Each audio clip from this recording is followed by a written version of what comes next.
All right, what's up, y'all? So I'm gonna wait a few minutes for people to come in. I know it's probably late wherever everybody's at right now. It's probably late, but yeah, we're still gonna go ahead and handle this. So I'll wait for a couple of people to get in here. If not, I'll get started anyway.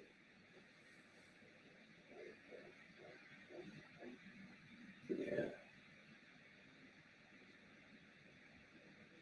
yeah, it don't really matter too much because y'all will be able to catch the replay.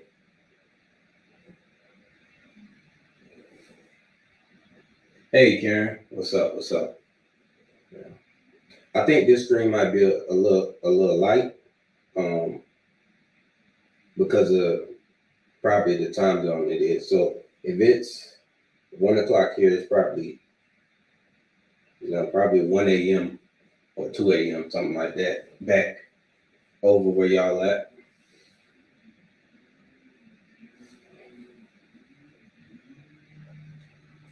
GGA, what's up? What's up? Never feed the trolls. I'm in Pattaya, Thailand. Mm-hmm. Yeah, but I just wanted to get into this because uh like you say GGA, that's what I'm talking about. Cool, Cooper. Hashtag stop muting body cam footage. Yeah. So let's get into it. Let's get into the what we got going on right now. So my last video, as y'all can see, well, second to last video, uh, ended up doing pretty well. It's been out a day, and they got almost 6,000 views. So with this video, there has been a real effort. It's been a real effort to like flood this video with a lot of negative comments and all that.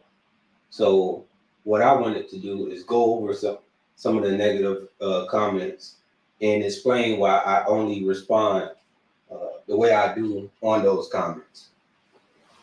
So I'm gonna share my screen with y'all.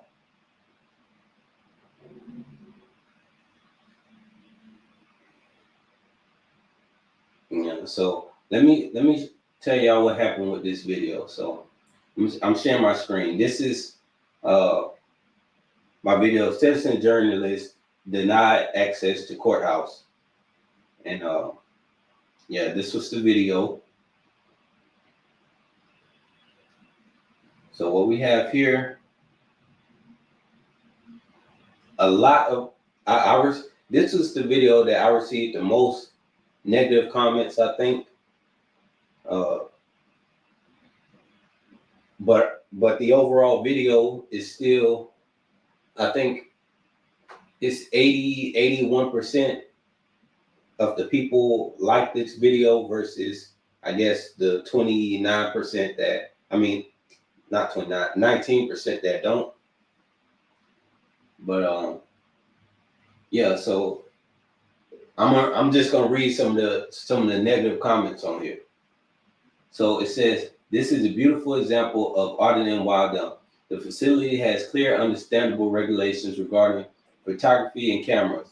You didn't follow them. You're not a special person exempt from the rules and policies and regulations that must follow.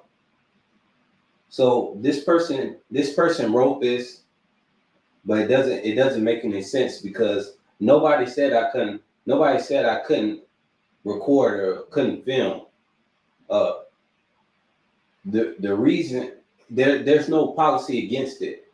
What was happening in this video is he said I didn't have a legitimate reason to go upstairs, which I could have just lied and say, oh, I got a court case or I need to go talk to blah, blah, blah, blah, blah. So with me being honest and or not even being honest, with me just, giving a legitimate answer, which I'm documenting the building, he decided that that wasn't reason enough for me to see the rest of the building. What I should have did in this situation was go talk to the building manager, because then the building manager would have been able to let security know, like um, like they've done in previous videos. So this is the way I'm going to respond to trolls in the comments. I'm not going to try to prove my point via messaging or commenting back and forth, because there's no point. Most of the people who comment negative things, they don't want to hear any other side. So it's really no point. Like even if I gave them legitimate answers and this and that, they're gonna still act crazy. They're gonna ignore it, and they're gonna clearly show their bias. So some reason for me to go back and forth in the comment section. So this was, look, the state attorney's office actually, which I doubt this. I don't know how this is the real state attorney's office that decided to reach out and comment of Hillsborough County. So for some reason they felt the need to come in and comment on this video for some reason. Remember, this is the state attorney's office YouTube channel. I think they're trolling, but I don't know.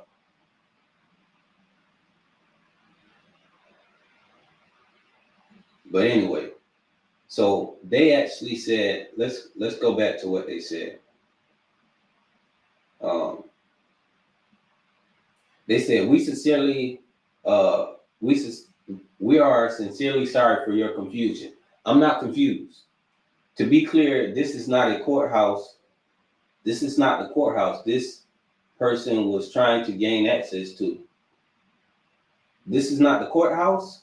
Okay, let's check this out. They said this is not the courthouse, y'all. So maybe I should say court building, because it's definitely a court.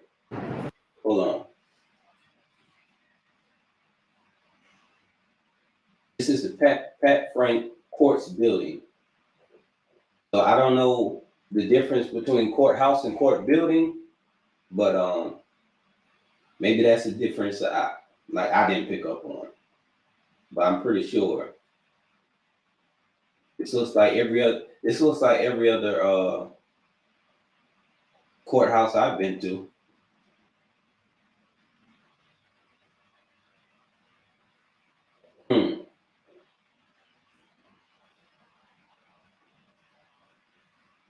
But anyway, so this is restricted access. This is a restricted access portion of the building across the street from the courthouse.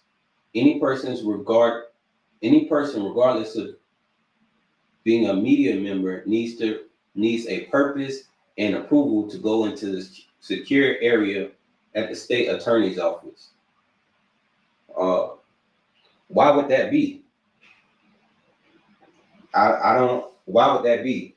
If it's a public building,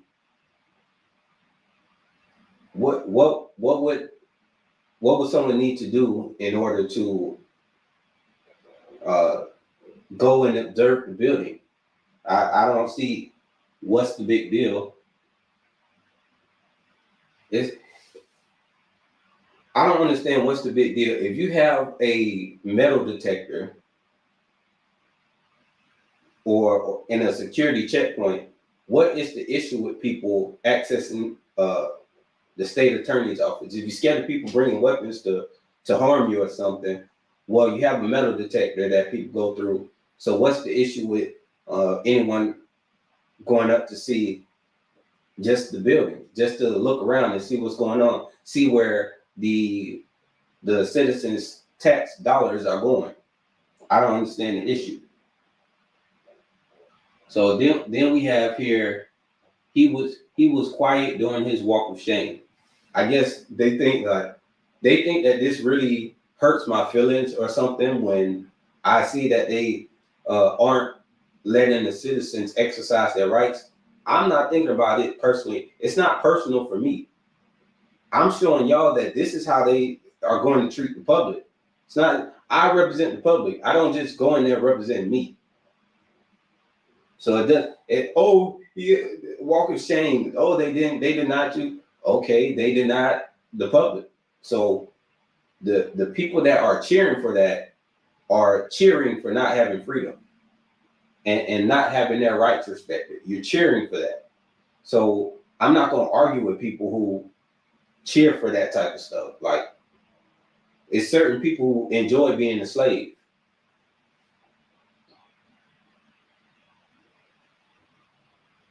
Aha, you're not free like us. Like what?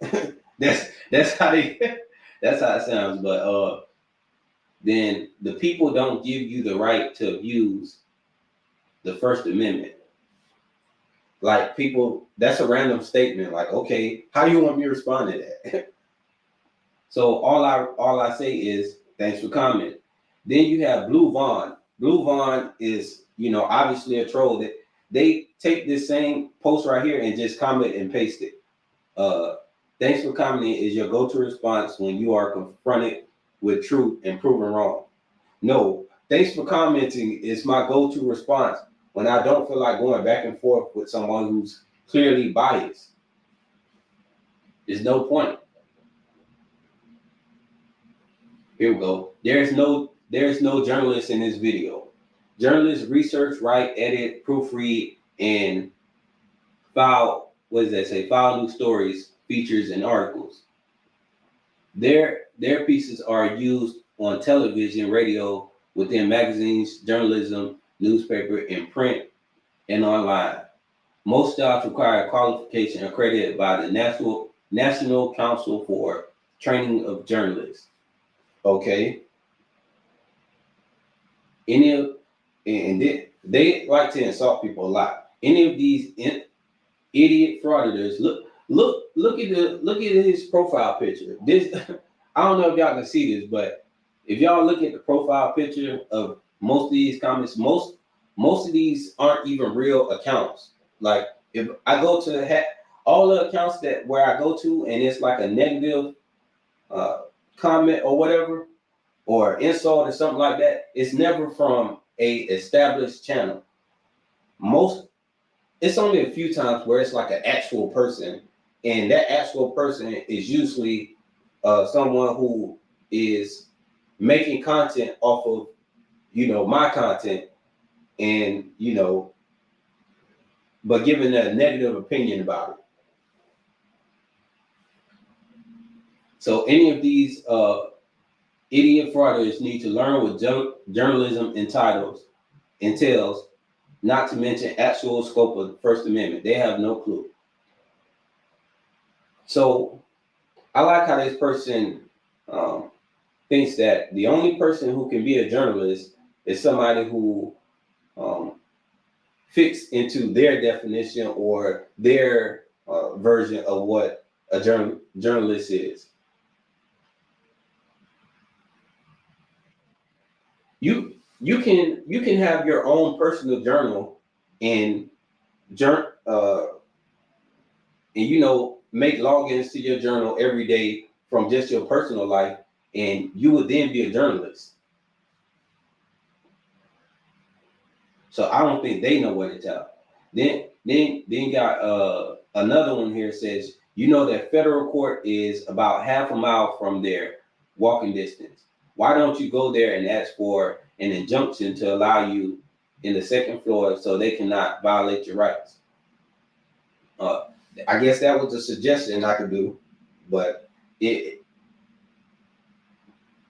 thing is, you shouldn't have to do all that.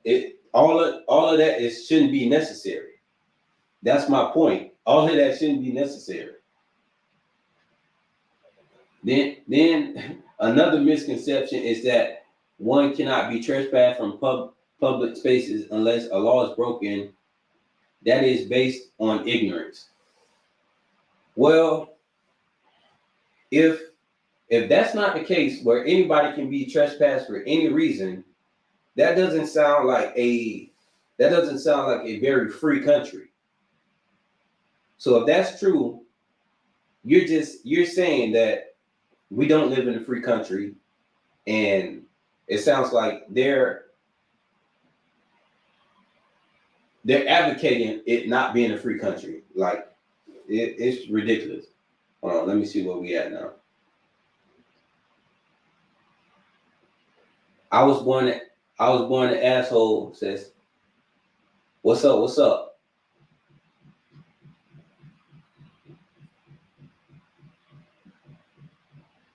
Exactly. What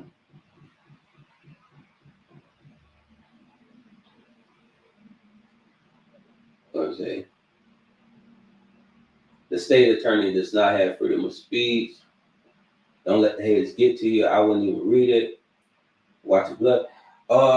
Cooper, it don't even bother me. I'm just gonna make content from it because I find it hilarious.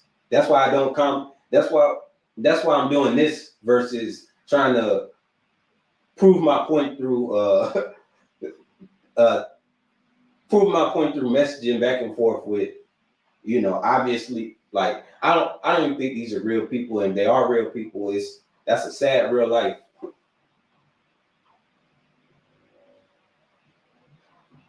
But yeah, let's get back to it. Then you got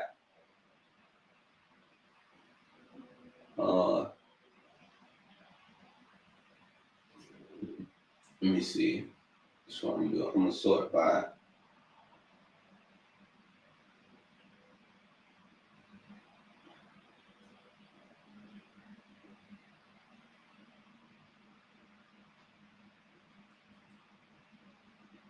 Let's see this. This person actually wrote this and thought they were saying something. I don't understand the minds of the people if they are on the side of the people who are oppressing them and violating their rights. I don't understand, why would you be on the side of that? But hey, that's just, they have people who like to be slaves, for some reason. So all courthouses in the U.S. are controlled by sitting judges. They alone decide the policy of their courthouse. Man, if that was true, man, no courthouse permits cameras without specific permission of the sitting judge. End of story. Well, that's obviously not true, because I have video in several other courthouses where I talked to the actual building manager who clearly tells you, or who clearly makes it clear that photographs and videos in courthouses is not an issue. I have videos on my channel in different courthouses. It's just that certain courthouses in certain counties like to not be transparent or have accountability. Some like to hide, and some are in the open, and don't mind the public, documenting. Most times when it's these type of rules and policies, it's because corruption is going on, and they don't want people to know. That's why you see the videos of other journalists who go in and act stories to the public officials. They tell people get out, and they yell and scream, and they don't want to talk to the press. They show it in movies. They show it's an actual thing where something's going on and they're hiding. It's pretty obvious.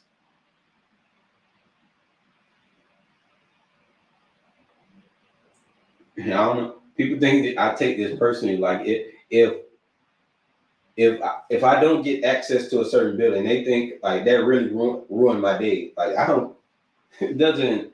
I feel bad that this is the representation. The people are gonna see this and like, man, I feel bad for the people who are in a situation to where, you know, they were told one thing, you know, by whatever government agent or whatever, like just like when you go to the Social Security office and you talk to the people at the Social Security office that will tell you one thing, you know, and then when you come back later to address that thing that they said to you, they then say they didn't say that, or they try to well, who said that? What time did it happen? Well, do you have any do you have any way of showing us that they said this and this happened? And you say no, because you didn't think that you had to have solidified evidence. You thought or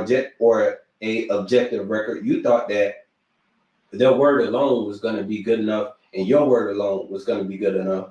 But then after the fact, you realize that no, it's not. You should have had an objective record. That's the only way that you can prove anything, because people lie. I don't understand why and people know that they lie. That's why they don't want to be on camera, because it's kind of hard to when you're on camera being then you confront it with, oh, this not you on camera saying this. Well, y'all that when that happens, it's they don't like that, so they try to restrict you from having that objective record. So it says as long as what does that say? Matter of fact, I'm gonna just start reading one with the most like. So claiming to be a journalist does not give you unlimited access to the courthouse. I never said it did. How can it be twisted? How it became so twisted as to inventory them is beyond me. Having a microwave in the lunchroom is not protected by the First Amendment, and it's not purposely legal. Like what? That's the type of stuff. That's the type of stuff that I'm talking about. Like, what are you talking about? And you got 10 people that like that. They're not saying like that's ridiculous, but you got 10 people that agree with that nonsense. You have to abide by the regulations, or you will be legally trespassed. What? Just like, okay, when they had signs saying, oh, this type of person can't be here, you know, there were signs printed up in the windows, and those policies were actually enforced.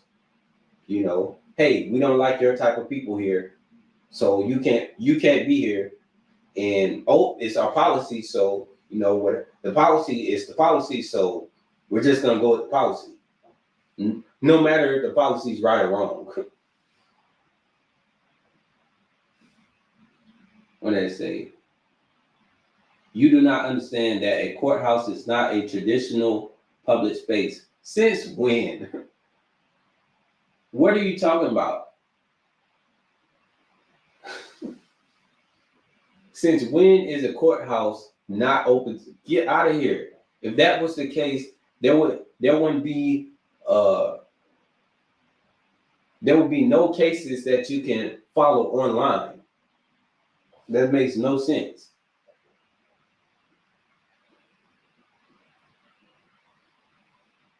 Learn to obey the law or accept the consequences like a man. I'm the one following the law. It's ridiculous, man. I'm the one actually following the law, going just based on my exercising my rights. They're the ones that they're the ones that actually break the law with unconstitutional policies and all of this stuff. Come on, man. Then they're only allowed, this person put, they're only allowed to record the structure of a building. I don't know why they felt the need to capitalize structure like that, but hey, Man, it's ridiculous, man.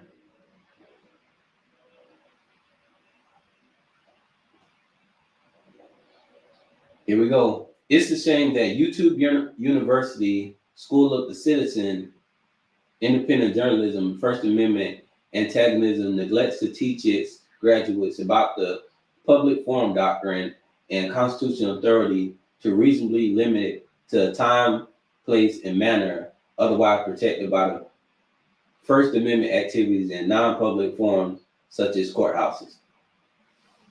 I don't know why they say that. Time, place, and manner. What? I'm not there. I'm there doing business hours. I'm in the public areas. I'm not in anybody's private office. I didn't plan on going in anyone's private office without a invitation. And the manner. What are you talking about? The manner is exercising my First Amendment right.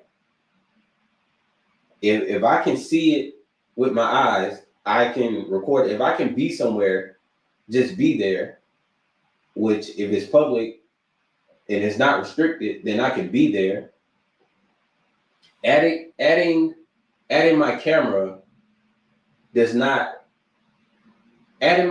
doesn't take away my right to be there anymore. I don't understand how people think that equates to, oh, if you got the camera, that means you can't exercise your rights anymore. Even though the freedom of the press is it's your right to do it. And this whole YouTube University, I don't understand why they try to act like, for one, that nobody can learn anything from YouTube.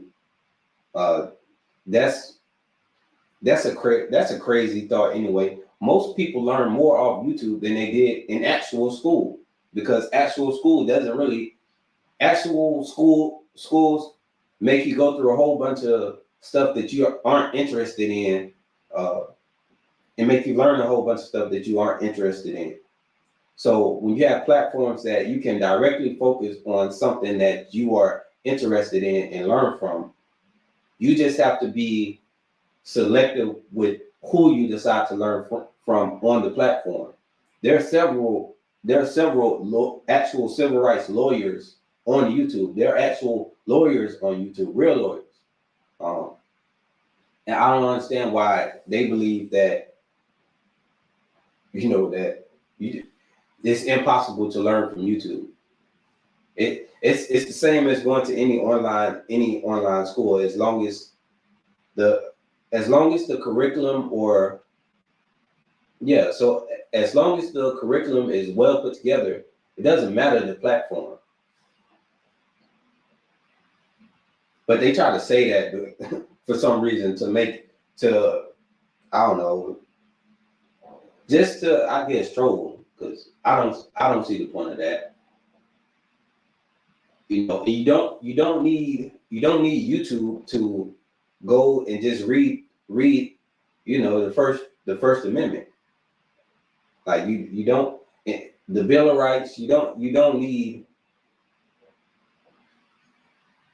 That's why I don't get it. Like, what? Oh, your YouTube, just because you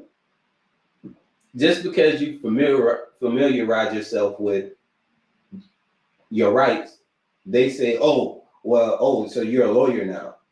Just because I know my rights, I have to be a lawyer, or I have to be trying to aspire to be a lawyer just by knowing my civil rights. That's crazy. But yeah, man. And then they go on with blah blah blah blah blah. I'm not gonna read all that. Y'all just go through the comments yourself and tell me if you don't think that these comments are, for one, made from all troll accounts, mostly troll accounts, two, clearly biased, and three, if anybody addresses the bias with a fact that proves the bias wrong, all they're gonna do is try to switch it to something else, like they always do. So it's like, it's no point,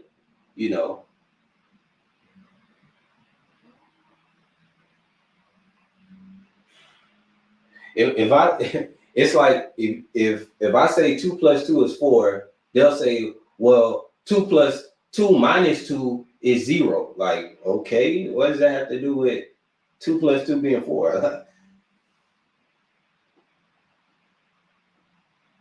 Hold on, let me get back to the comments, y'all.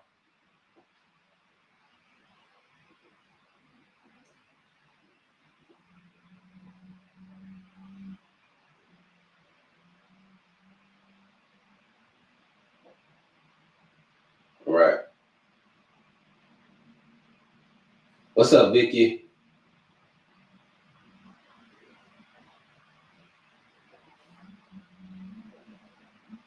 So yeah, let's get into it some more.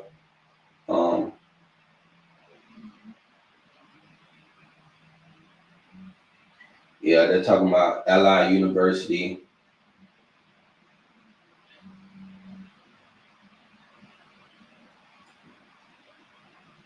What does this say?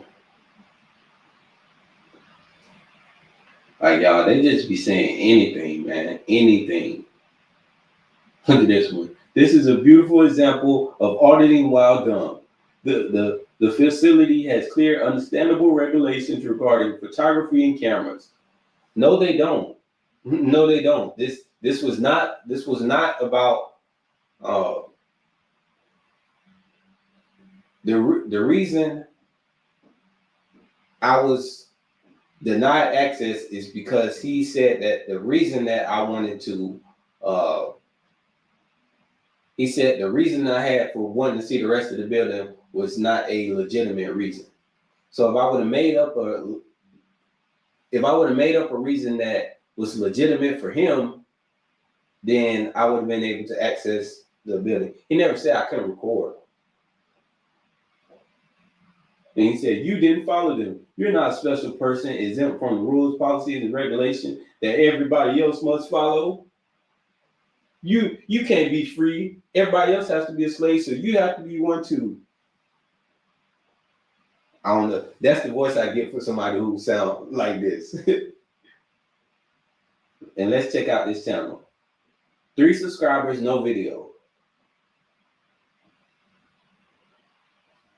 Can't come inside the building. We have to have a. So yeah, man, we're gonna do. Let's do that. The person that's put he sure was quiet during his walk of shame. Let's see what their channel's like. No videos, no subscribers, no nothing. Can't come inside the building. We have to have a purpose to do that. I just told you my purpose. What do I look like arguing with somebody like that? I'm not arguing with that. Let's see what Oliver. This person actually has some. Watch the tapes. This person actually has some subscribers. Watch that.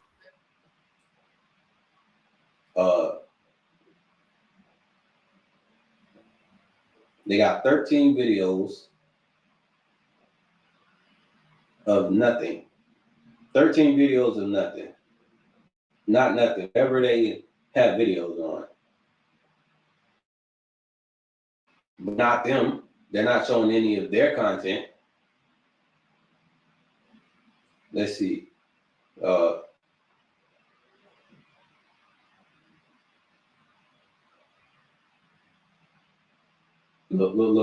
Quite the pleasure, surprise. Just trying to offer a bit of my insight here and there. Thanks to all who are aboard. Yeah, okay.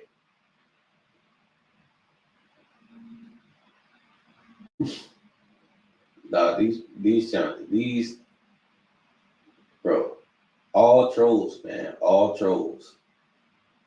That's why I never let these comments really. They don't really bother me at all, because I can go to the channels that have like something bad to say, and you realize that they're not real people. Like this one. Look, if you see, you're gonna see this channel posting. They're in my comment section so heavy, and no subscribers, no videos, not even a real profile picture. I'm not responding. Can't come inside the building. Yeah.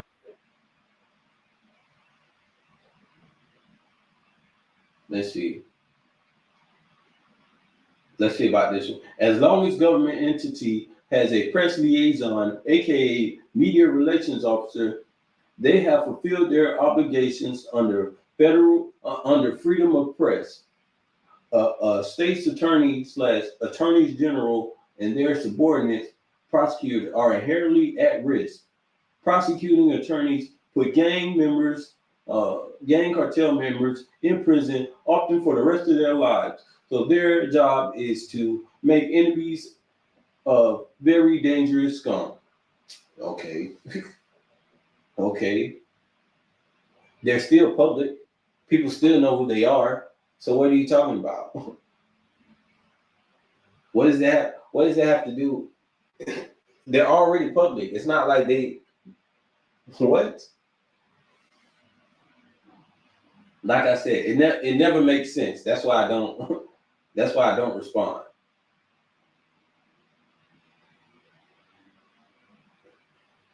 Let me see. We got some more here. Then you got the ones like these are all like made up profiles. You got user dash MV blah blah blah blah blah.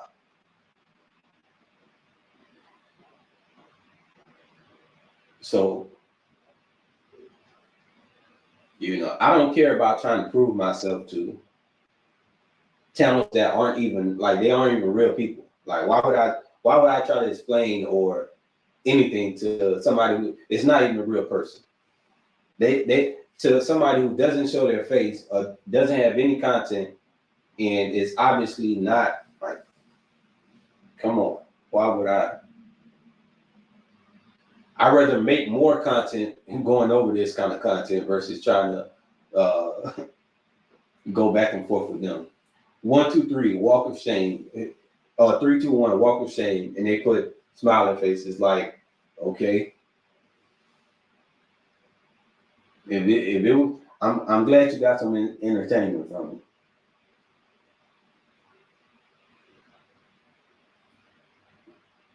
Then you got this one. MacBill Force base is real close by. Why don't you go by there to get on base with your cute little microphone? Like, I guess that was supposed to be whatever, some type of shot, but yeah.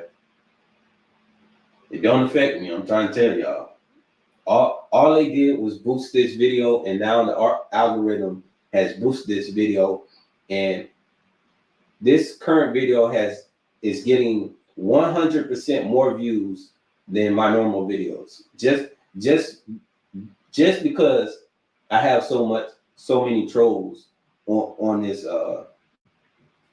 in the comment section of this video, it's causing this video to be shown more.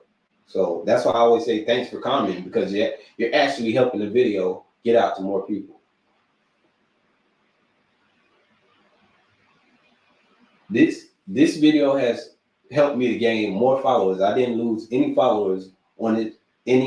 I don't even want to say followers. I didn't lose any subscribers on this video. I've only gained subscribers from this video. So the negative comments, I guess they're trying to get people to be dissuaded from checking out the channel and subscribing to the channel, but it only caused more subscribers and more people to pay attention. My purpose is official business. No, it's not.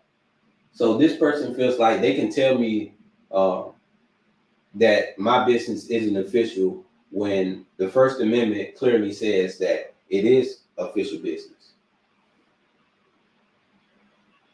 Official business is business of the facility. What? What do you mean?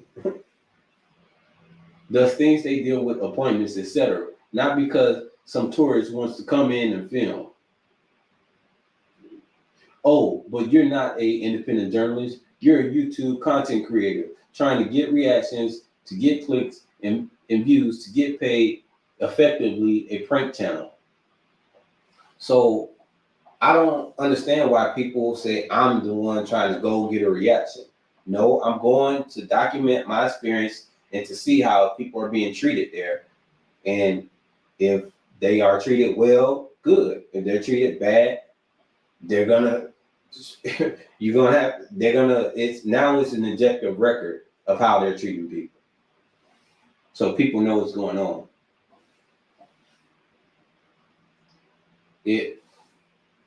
That's like saying, okay, a journalist who works for a news company, like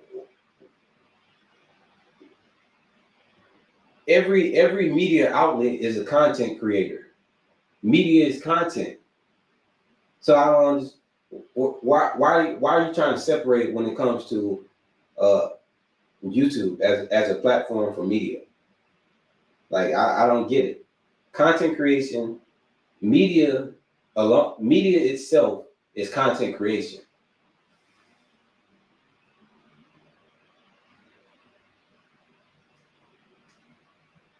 Yeah, Cooper, they love bringing up YouTube. Like it makes like they're making a point. You're not making a point because YouTube is one of the biggest media platforms in the world. YouTube alone gets more views than several big name media outlets. So the fact that they're trying to downplay YouTube as if for some reason it's not significant, then you're just crazy or you're living in the past and you haven't realized that YouTube and all of these social media platforms, I don't get it, man.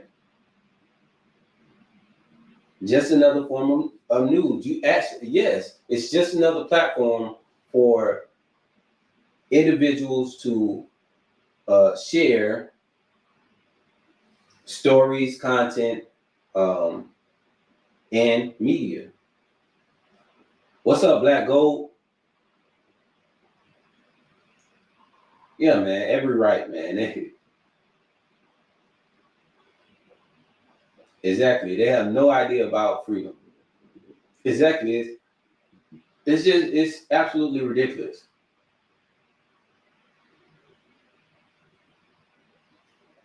But we'll keep getting into it. And remember, I 9 times out of 10 when I click on the channels or the channels that are commenting negative to my channel, usually they don't have a picture. They don't even have a real name. They have no subscribers usually. And basically it's nothing. It's like me replying to, like, it wouldn't even make sense to reply to a lot of these people. I can see if it was an actual platform or somebody with actual, things that wanted to have a real debate, not a biased one, a real debate, then I would go ahead and engage with that. But most times that's not the case.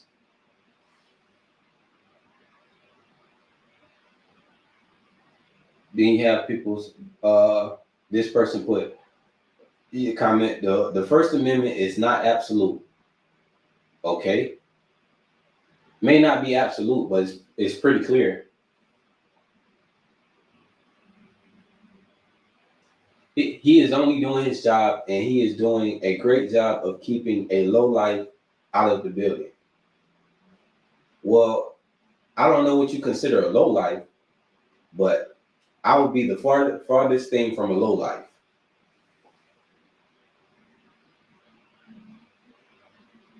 Then you have this person, when the heat is on, he'll pull the race card. They always do.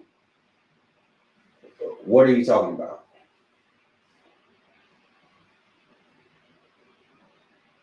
People think anytime you mention race, you're playing the race card, bro.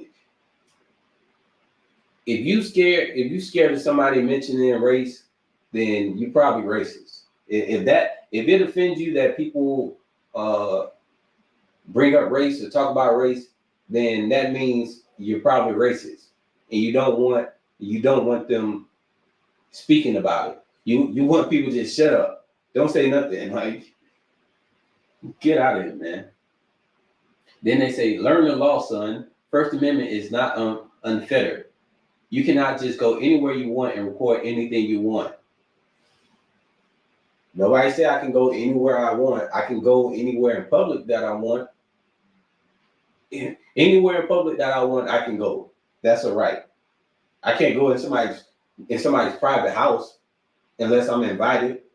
I can't go to somebody's private building or private business unless they invite me. Well, I can go to somebody's private business, and if they tell me if the business owner or the person who represents what the business owner has to say tells me I have to leave, then I can't argue with that because it's their business. But when it comes to public buildings and the government, the people are the owners. Every citizen is part owner.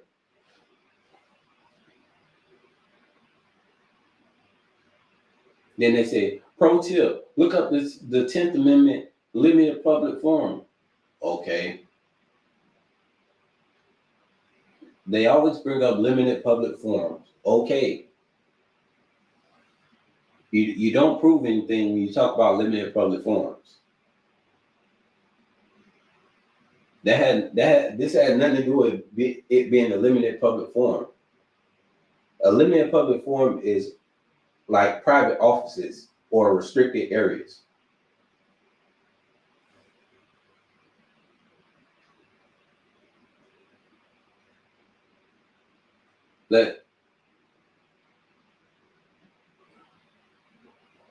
There's your walk of shame. Ha ha ha. Okay.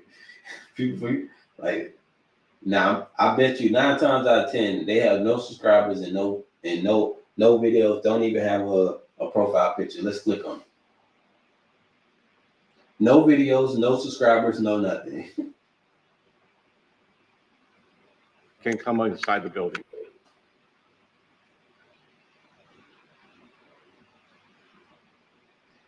But the thing is, I know that a lot of the trolls that are commenting over and over and over and over and over again, trying to have their point go back and forth. Come on now. Come on. I appreciate all the subscribers that try to hit these trolls with some facts and some truth. But unless you're just having fun doing it, if you're actually trying to get them to understand or get them to realize it, you're most likely wasting your time. But if it's just entertainment for you, then go ahead and have at it. But believe me, I've already been through the phase where I was actually, trying to have civil discussions with trolls. It doesn't work.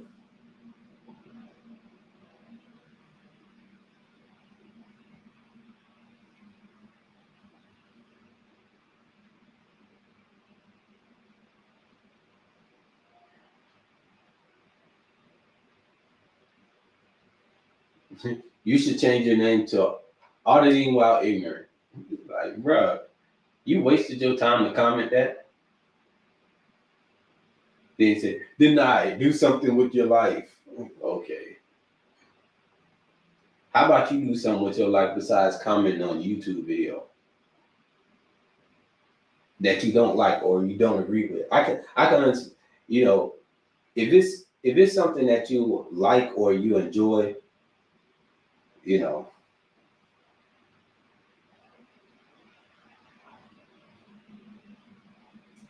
I usually don't comment on videos that I don't like, or I share my opinion, but I don't insult people that I don't insult people, especially people that I don't know.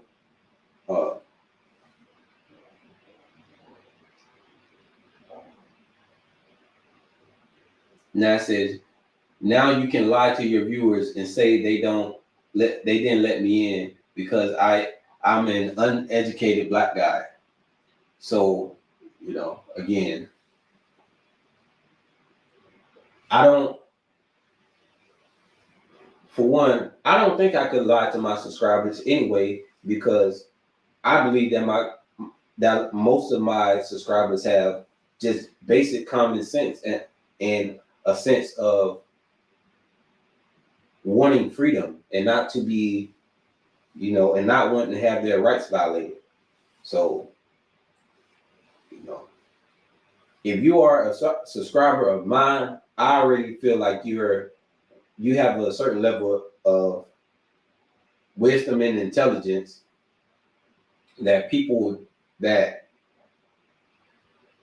continue to be sheep and feel like the government is right in everything that they do.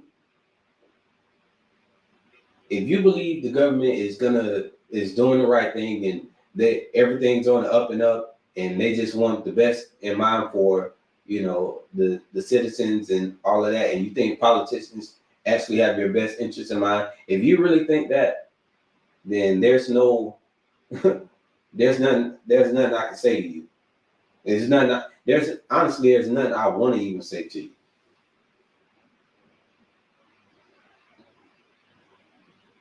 you. Then we got the comments, poor black victims. So I'm assuming this person is probably racist. So that's another thing with trolls. Most likely they're trolling because they don't like me because of my skin color, but they say, "Oh, you're bringing up skin color and this and that and that." But obviously, a lot of these comments are racist. But again, I don't address that because there's no reason to, because these aren't real people. None of these people in the comment section commenting negatively or insulting me or anything like that would do this in person, and I know that.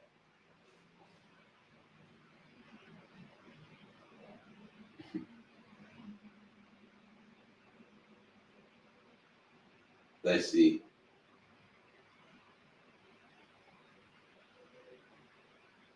They did. This person felt like they need to capitalize all of this. So they did nothing wrong. You shouldn't have been, you shouldn't be there. And zero reason to be there, period. Get lost. You were treated more than fairly. Hey, bro, get out of here, man. When they say, why aren't fraudsters educated enough? They can restrict filming inside. If you believe that they can do that and that they should do that, something's wrong with you. Something is wrong with you. They're already filming. It's cameras all over the building. So if that's the case, if they saying I shouldn't film, then they shouldn't film. What makes them able to exercise their right and I can't? But again, it's people who are going along with this who it makes absolutely no sense. It's disgusting that you think that they should be able to take away your rights, because again, like I say, it's not just a representation of me. Like a lot of times, I don't really take this personal. I'm thinking in my head, wow, this is how they're treating the people. Yes, I'm one of the people, but in my mind, I'm thinking about all the people who, they are actually violating on a day-to-day basis that live in the county or the city that it is happening in. Like, I feel terrible for the people in Hillsborough County and the people that live in Tampa, because it's so much corruption, so many things going on with this county, and it's absolutely ridiculous. One video I'm gonna check out later. I don't know if it's gonna be on this stream. It might be on the next stream. But another situation that happened in Hillsborough County, where they cost the city a lot of money by violating rights and just violating people. So I'm gonna play that video later. So filming is not a purpose. Says who? Says who? So you telling me a videographer and a photographer, journalist, none of those are valid things? Get out of here. It's my purpose, and it's a purpose that's backed by the First Amendment.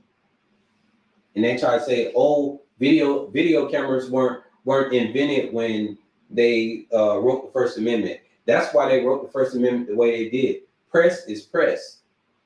You know, whether you're writing up the story, handwriting the story, or printing it up on the newspaper, and instead of writing it down on paper, now there's such thing as technology. So now instead of doing all that, we can just record it and just put out the story that way, like major media outlets do. I don't understand, we're past the era of, just simply just writing a blog. And no, we can actually record, and we're stepping into the future. We're not in the stone and pen area or whatever.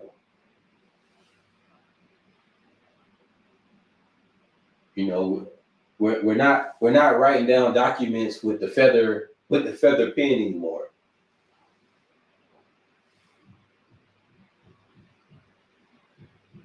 So this was another racist comment right here. He is black. He will not understand what you are saying. So I know for sure that this video must have gotten to someone who wants to who really feels like they need to sway this video in a negative perception of me in general.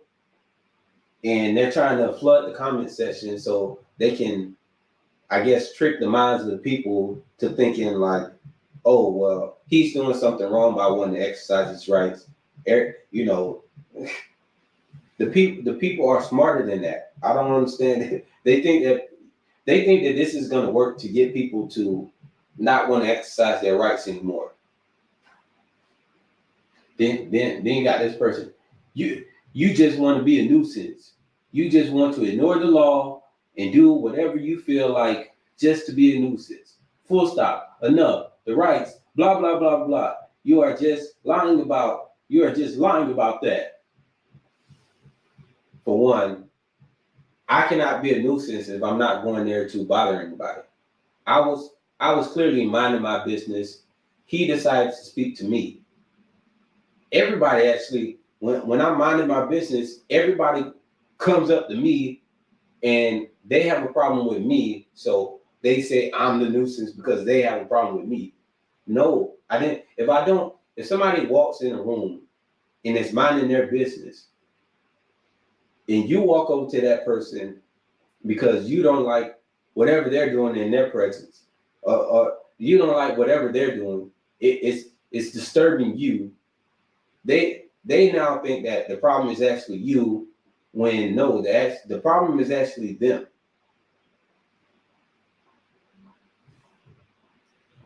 You are misinformed of your supposed rights. I suggest you look up time, place, and manner and eliminate public forums. What do you mean? For what? I already know that what I'm doing is legal and lawful.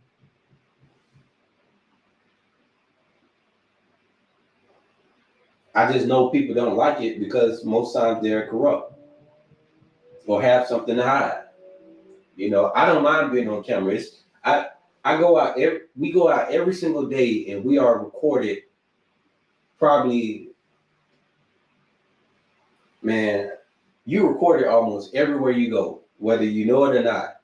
The fact that I'm going there and openly recording, it should not be a big deal. What would be more of what would be more of a issue is if I went there and I was secretly recording.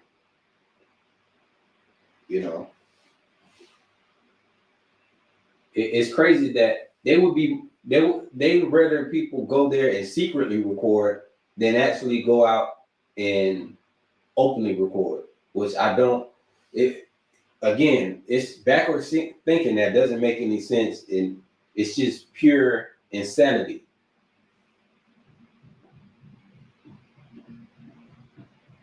Pure insanity.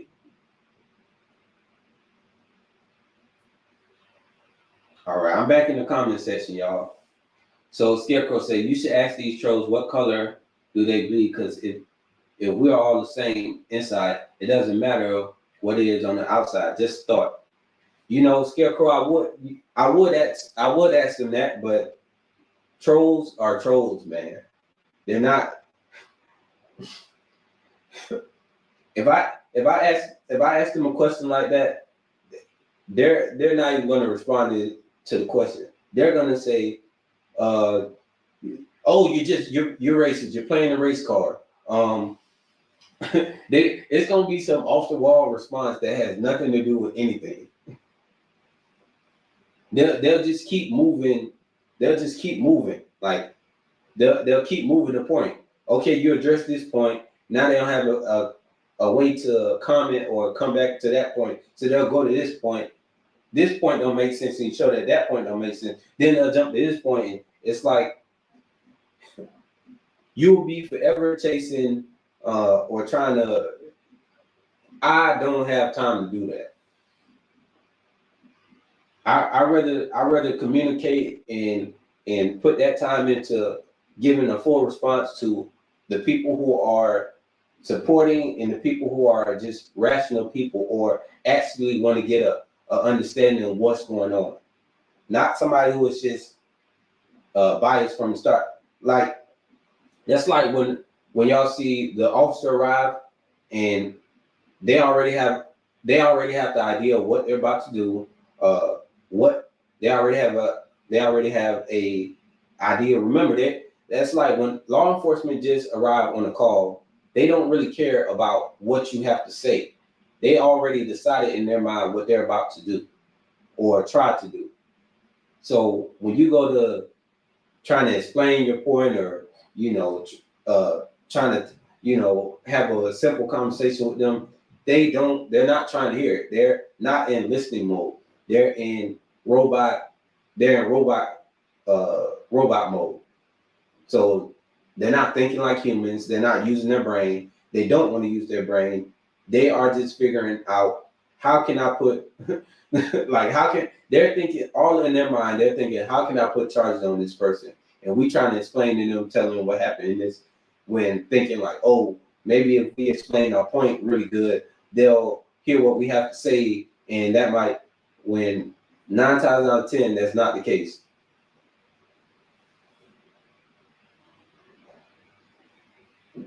They didn't have printed newspaper when the Constitution was drafted. Man, like I'm telling you, they don't want, like, the Constitution was written in a way to where technology, it was written in a way where it will still be understood, despite the new inventions, like freedom of the press, freedom of speech. That's like microphones weren't invented, but you can use a microphone to enhance your voice, and that's a form of freedom of speech. It's not disturbing the peace. It's not, causing a disturbance. Like, it's, man, of course the print press wasn't released.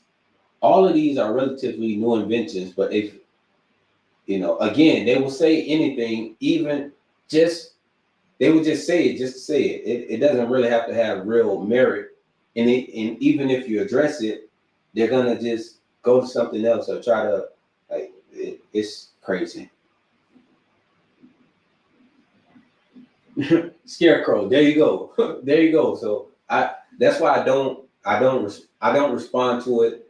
And if you go to the comment section, all you're gonna see me put to a negative comment or something like that is thank you for commenting, because I truly appreciate them for commenting and getting this video to uh, go up in the algorithm to show people how crazy it is when you go to these different court buildings.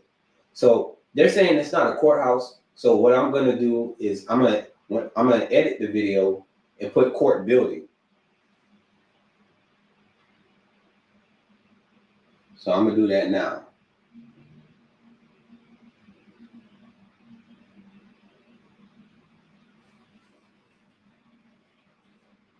Court building.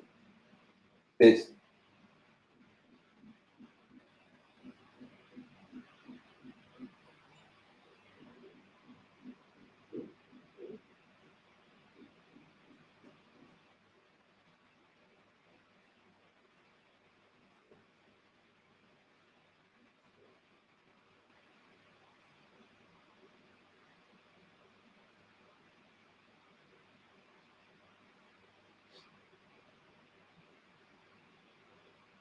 here we go another.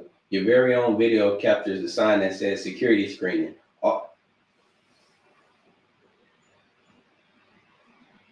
What the fact all these government buildings are limited public forums, which means they can limit when and where filming is allowed. The fact that you say that and you want that to be okay shows that you don't want to have freedom. Again, the people who advocate for the government this hard, like, it's crazy. It is actually crazy. When we all know, we all know. But yeah, but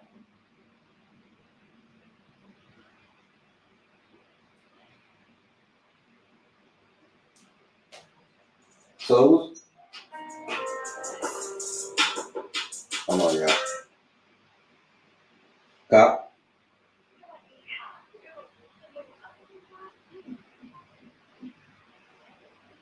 My bad, y'all. But yeah, so the state attorney's office of the 13th Judicial Court decided that they need to comment on this video. So,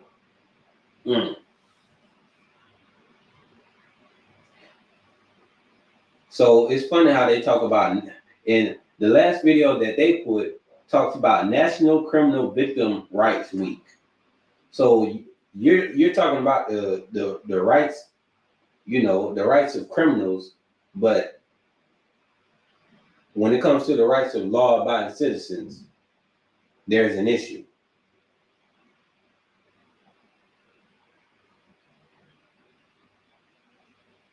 Crazy, man. Crazy.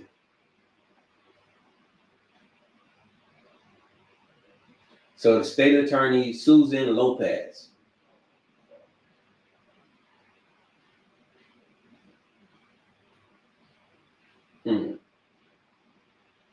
I just can't believe that the state attorney's office YouTube channel felt that they needed to respond to this video. And if they need to respond to this video, that says a lot. That tells me that they're paying attention, and that would give me that would explain the reason why you have so many trolls on that video, because they're like they always do. They try to deliberately sway public opinion, and that's what they're trying to do with this video: sway public opinion by putting all these negative comments and all that. But it's not going to work. It's not going to work. All you're going to see is me putting thank you for commenting.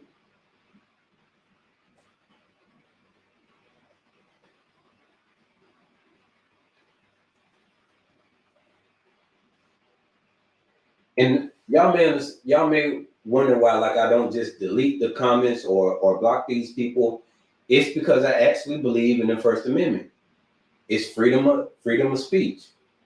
You know, some of this stuff wouldn't be on the guise of freedom of speech because, you know, some of it's hate speech and, you know, the insults and all that. But I don't even care. I don't even care. Like, it's not. These aren't people that, like, none of the people who comment like will hurt my feelings because they're not even real people for one. And get out of here. What I look like, have my feelings hurt over comments. That would be hilarious. But yeah, all they're doing, you know, all they're doing is just bringing more, you know, more attention to the channel.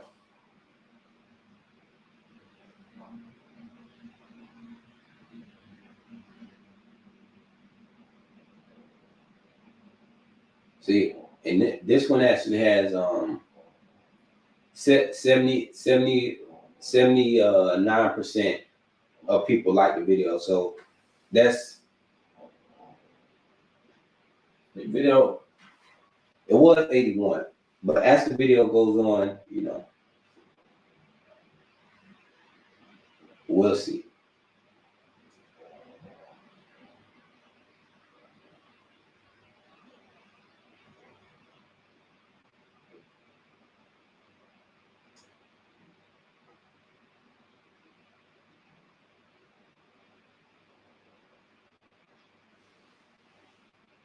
All right, y'all.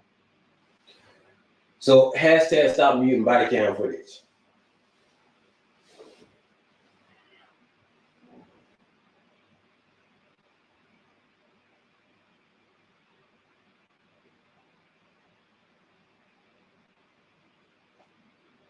You know, but again, how long has it been?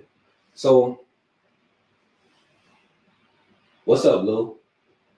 Yeah, man. But yeah. So as y'all see, uh, like I said, it was a lot of negativity or trolls in the comment section of one of my latest videos.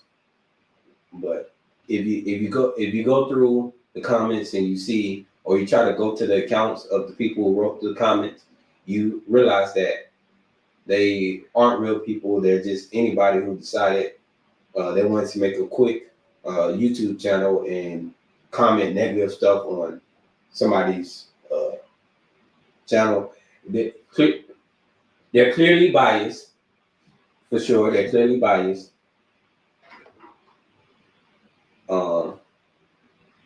Yeah, it's no. I don't see any reason to respond to them in the comment section other than thanking them for the comment. And this is how I will address. This is how I will address trolls and, you know, negative people. I'm not gonna go back and forth in my comment section to address them. No way. What I can do is make a video like this, point it out.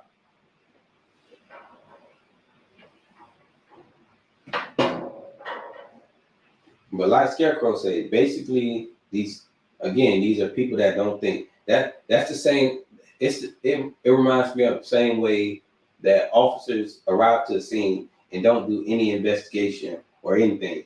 They just show up because they got a call and they're going based off of what one person told them on the call, did no investigation, and people have been murdered, assaulted, somebody had their neck broken, all, you know, the worst situations have happened just because somebody called 911 with no basis, no backing, just, you know, they didn't like it, or they felt a certain way about it, and they feel like they can call law enforcement to enforce their feelings.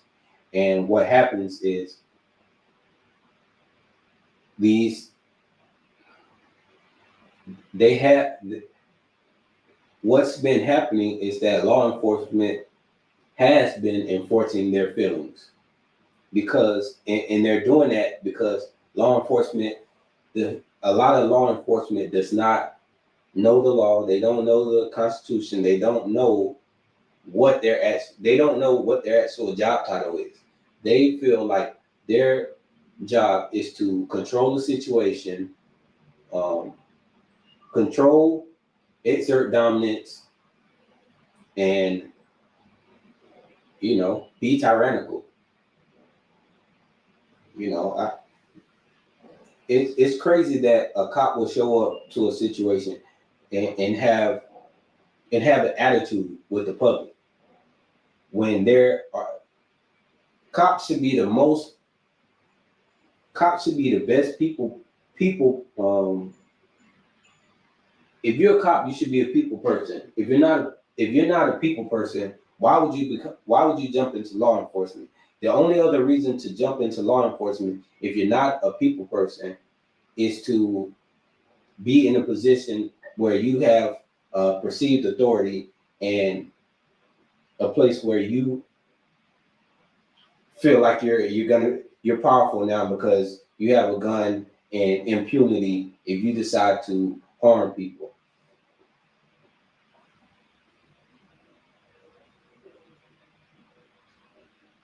Ryder, what's up from Kansas City?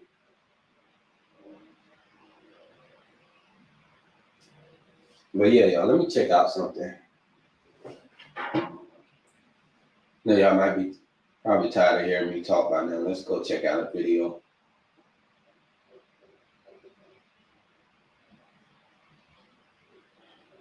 Oh yeah, we over 8K subscribers. Thank you everybody. I appreciate y'all. We came a long way. Again, I didn't expect this. When I did this, I wasn't thinking that, this was gonna happen. I was just, documenting my experience in these buildings and sharing it with people. It wasn't until I realized going out there of how quickly your rights will be violated and it could be opened up for a civil litigation. Like, if I don't blame somebody who actually got in here just to get lawsuits, because the law enforcement makes it so easy. These like they make it so easy to have a civil rights lawsuit because they're violating people's civil rights every single day. Every single day. Every single day, citizens' rights are being violated. Every single day. It's not a day that goes by that citizens are not having their rights violated. They are violating our rights to such a degree, to the fact that when we are aware of our rights and we start standing up for our rights, they don't like that. They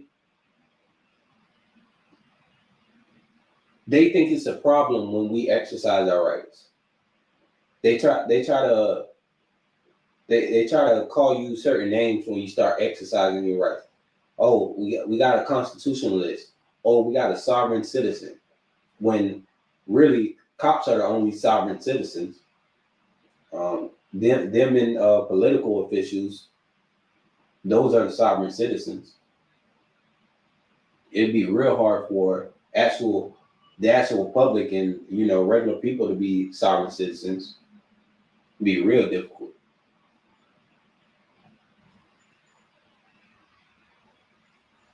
But y'all hold on a second. I'm gonna pull up a video I wanted to watch with y'all. And this video happened in the same county that one of my most recent videos was in. It's Hillsborough County. This is a long one too, y'all. So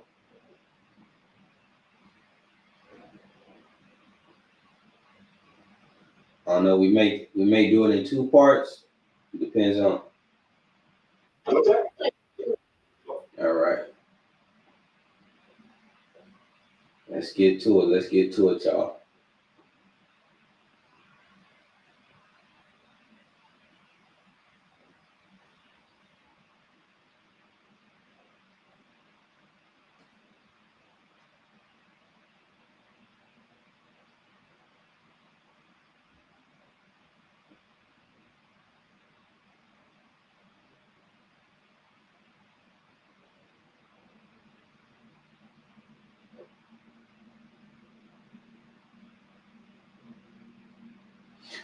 All right, so we're at Real World Police channel, and we're checking out Hillsborough County detention deputy gets himself fired. This is Hillsborough County, same county that, you know, we had the hateful sheriff, the tyrannical, we had Officer Mercado from Tampa City, who is a rogue, incompetent rogue officer. We got, you know, we got this, he's a rogue officer, he doesn't listen to his sergeant.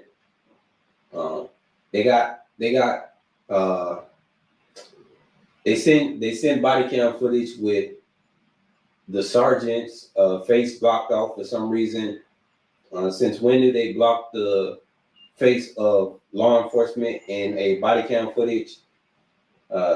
When does that happen? You know, only in corrupt counties and cities. So here we go. Hold on. You can't go inside yet. It's a traffic stop. I'm at my house. It's a traffic stop. You have to hang tight. No, I gotta put my food in the fridge. If you go in the house, I will arrest you for obstruction. For what? Obstruction. Resisting without. This is only. Food in the house. This is a traffic stop, so you're not free to leave. No. You are not free to leave. No. You are not free to leave. If you go in a house, understand that's obstruction. Fucking house, so shut up. I'm Eddie Coker. Deputy Aiken, how you doing? Hey man, I work for HCSO. He didn't see it. I didn't run it. It's not on video. I'm going to court because he didn't see it. Relax. So give me my fucking ticket and go. Would you Give me my relax? fucking ticket. Relax. No, it's harassment. Is there any way you can give me a one-time professional courtesy if I show you my ID? I'll be sure to let my agency know that if we stop one of you guys, make sure you issue the ticket. Can I finish? No, I'm done. Come on, just let me sign it. Can I explain? You don't have to sign. Let him. I don't let him care. talk. I don't Just let me care. see. I don't want to hear it. You don't have to. You're free. It's wrong. When you show a professional courtesy, agency wrong. to agency, It's wrong. why are you not? I So work you got- for them. I'm going to get it taken care of. I work for them.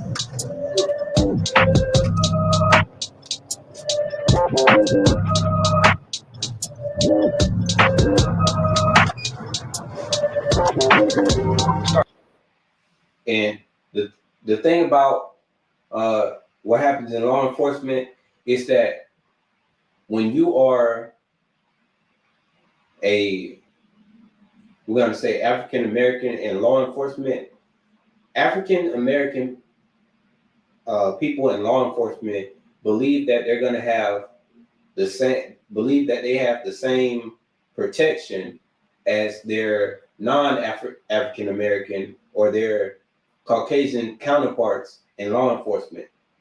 And what happens is they realize very quickly when a bad situation happens that it's not going to be the same treatment.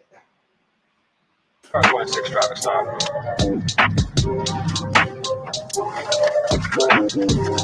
428 Charlie Zulu uniform Juliet. If you are an African American officer in law enforcement and you violate the rights of a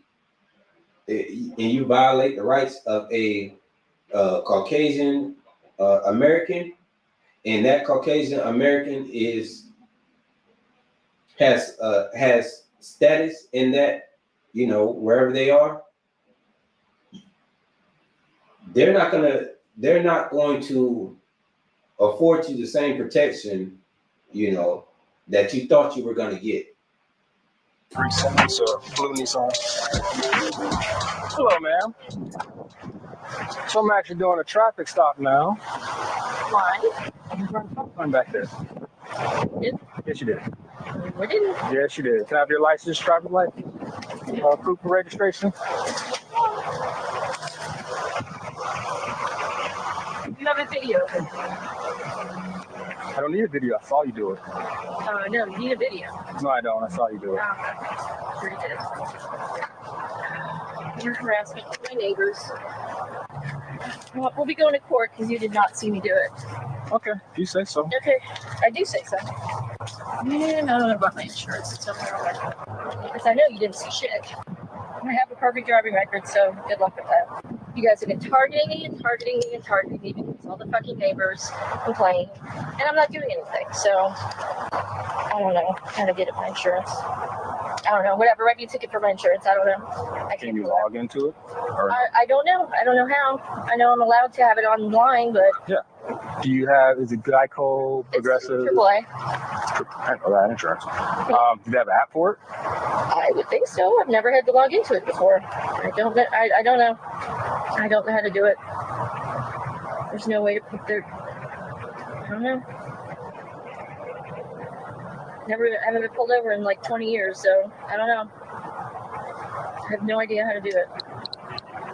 So it's AAA? Yep. Okay. Well, just do me a favor, just hang tight till I'm done, okay? Yep. Nothing harassment. She was hauling ass.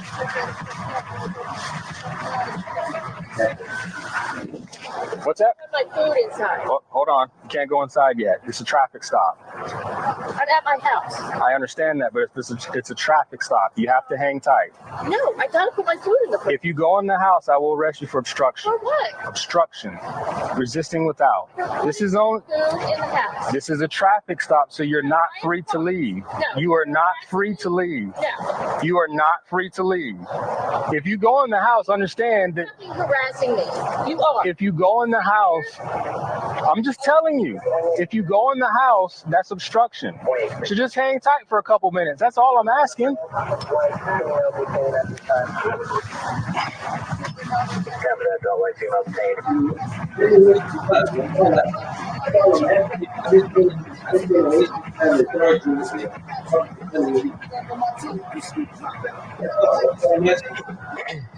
If you go in the house, understand that's obstruction.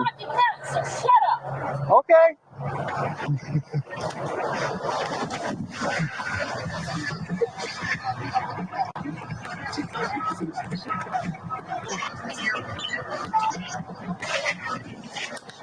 Hello, sir. How's it going? Not bad, yourself. Good, good. I'm Eddie Coker. Deputy Aiken, how you doing? Hey, man. Yeah, I work for HCSO. Okay. So I just want to point out, y'all see how this man walked over to the cop and it was not an issue? If this situation was in reverse, and if this situation was in reverse and this guy walked up, you definitely would have heard the cop say, "Hey, don't come in closer, stand right there." I'm pretty sure that's the reaction that would have taken place versus this one, where this guy feels comfortable enough to walk over to law enforcement. Remember, officer safety and all that, but he walked over to the officer, no problem, reached out and shook his hand. I don't think this would happen if this whole situation was in reverse. That's just my thoughts on it. Trying to. What happened? She ran the stop sign. Constantly call on me. I did not run the stop sign.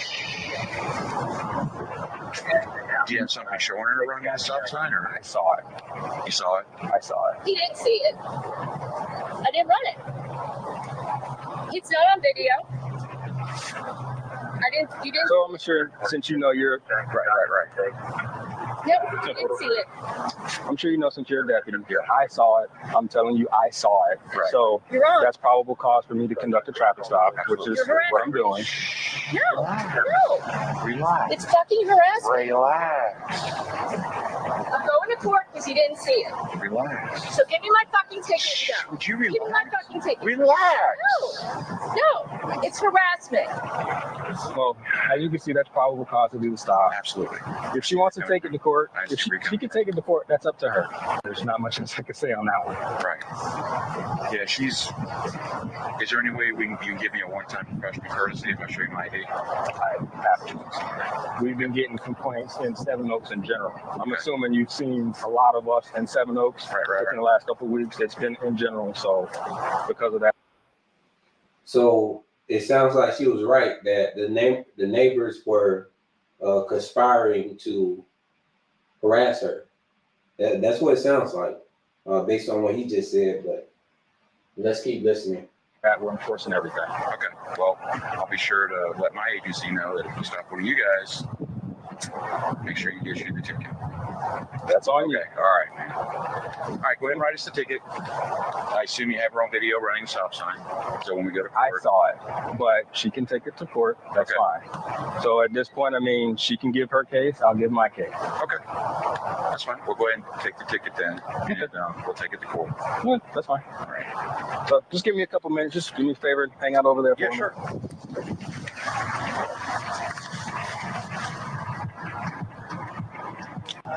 Can I get your name and number and your card? I will do that once I'm done. Please, hurry. I'm good. We just talked about some of the Wait until I'm done. I'm almost done. Wait until I'm done. I'm almost done. And this video is on Hillsborough County, the same county that it happened. Can you tell me again exactly what I did? Ran the stop sign. And you saw me. Yes. You're lying.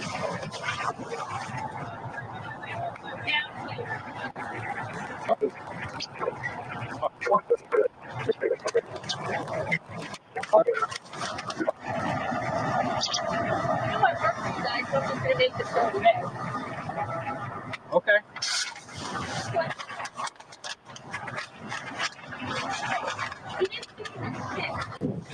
Okay. He's just kowtowing to all these fucking bitches that live on the street. I noticed in this county, they like to blur or block the faces of their law enforcement officers in the body cam footage. I don't understand how a officer's face can be blurred or blocked in the body cam footage when they are in their official capacity working in their official capacity. They are public. Why would you block out or blur their faces? I don't understand that, but it happens in this county, and again, I think it's absolutely ridiculous. They complain about me Okay. because they got nothing better to do. It's that. Okay.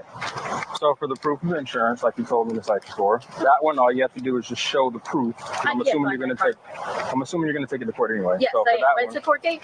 You have to call to get the court date. How do I do that? Call one of the numbers on the back. Clerk of the court, Pasco Sheriff's Office. All right. So for that one, once you prove that you have insurance, I'm sure that you do. But, I do. still, I don't know. I I got my have insurance card in the Jeep. Can you go get it? Yeah. Well, it's too late now.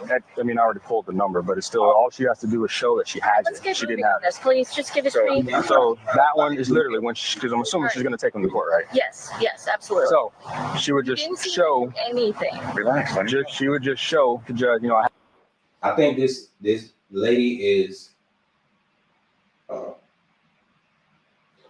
I don't know. I'm gonna keep watching this video, but she does seem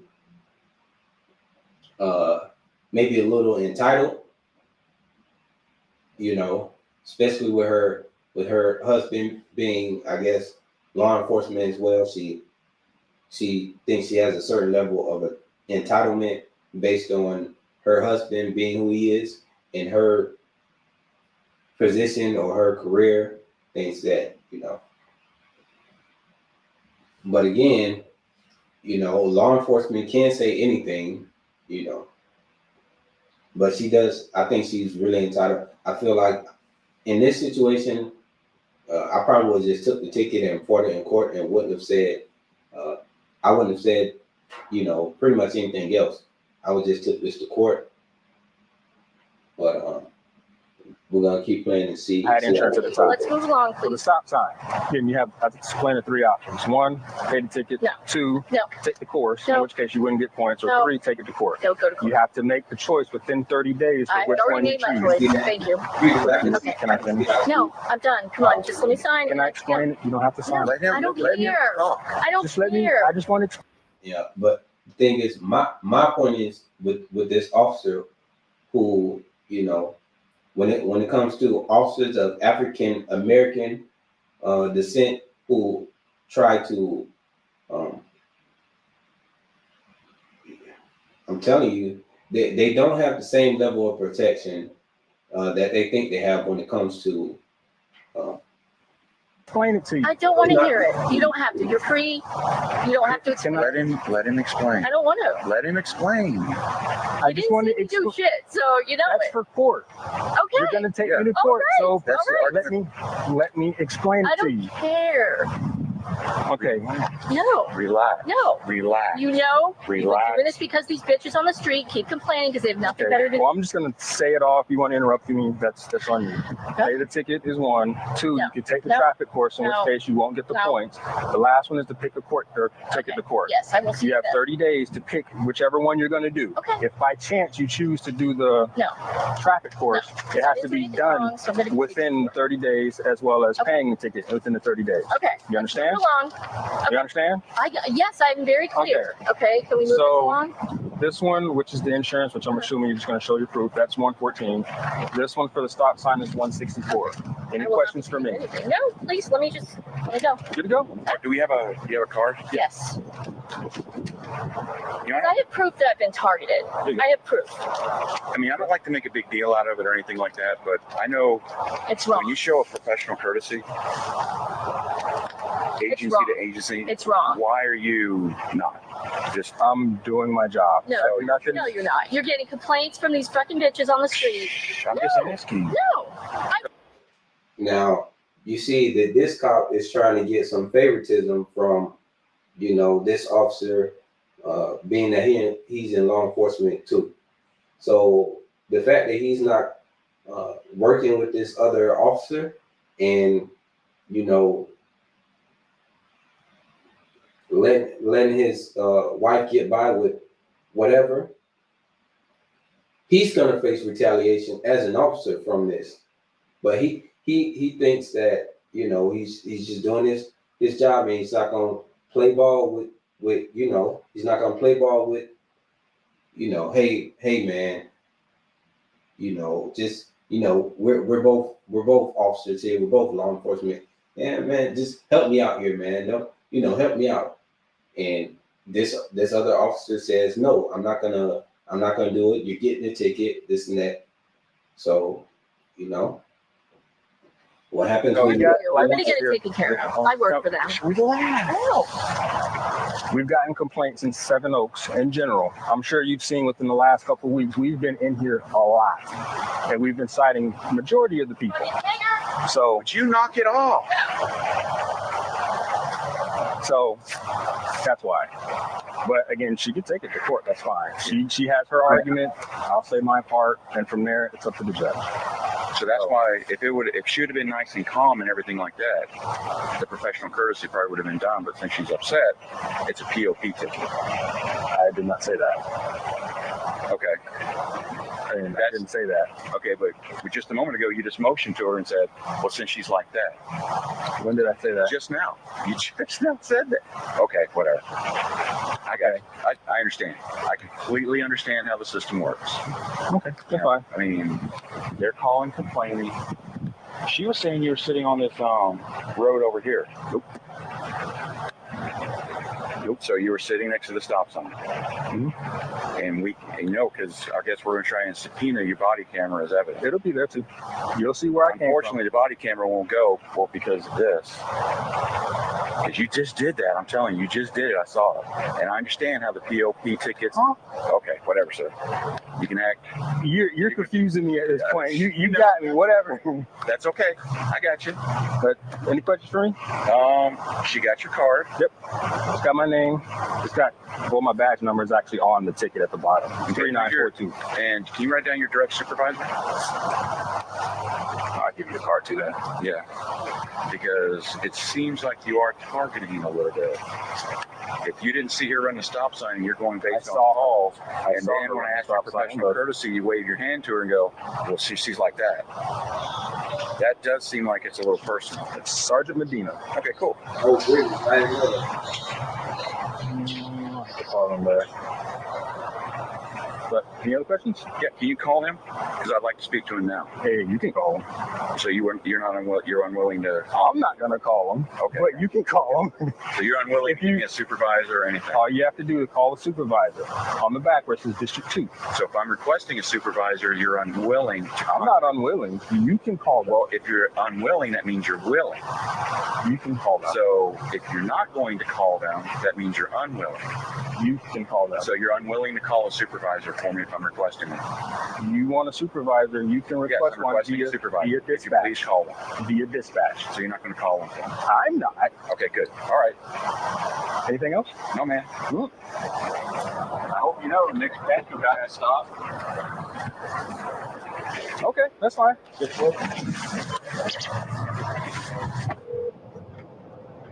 Hello. Hey, this is Sergeant Formby of the Vasco Sheriff's Office. How you doing? Hey, how are you doing, sir? I'm okay. What can I help you with? Okay. I'm sorry. I was expecting a different sergeant, but I guess your work. We just had a dealing with a deputy out in front of our house. Uh-huh. A deputy Aiken. Mm-hmm. And this guy was being straight up ass. I'm sorry to use that kind of courtesy and everything like that. Because, I'm a deputy with Hillsborough, and I've been there 15 years. And this guy was straight up ass. I don't know if he's been there, since yesterday or whatever like that, and he's out to save the world or whatever.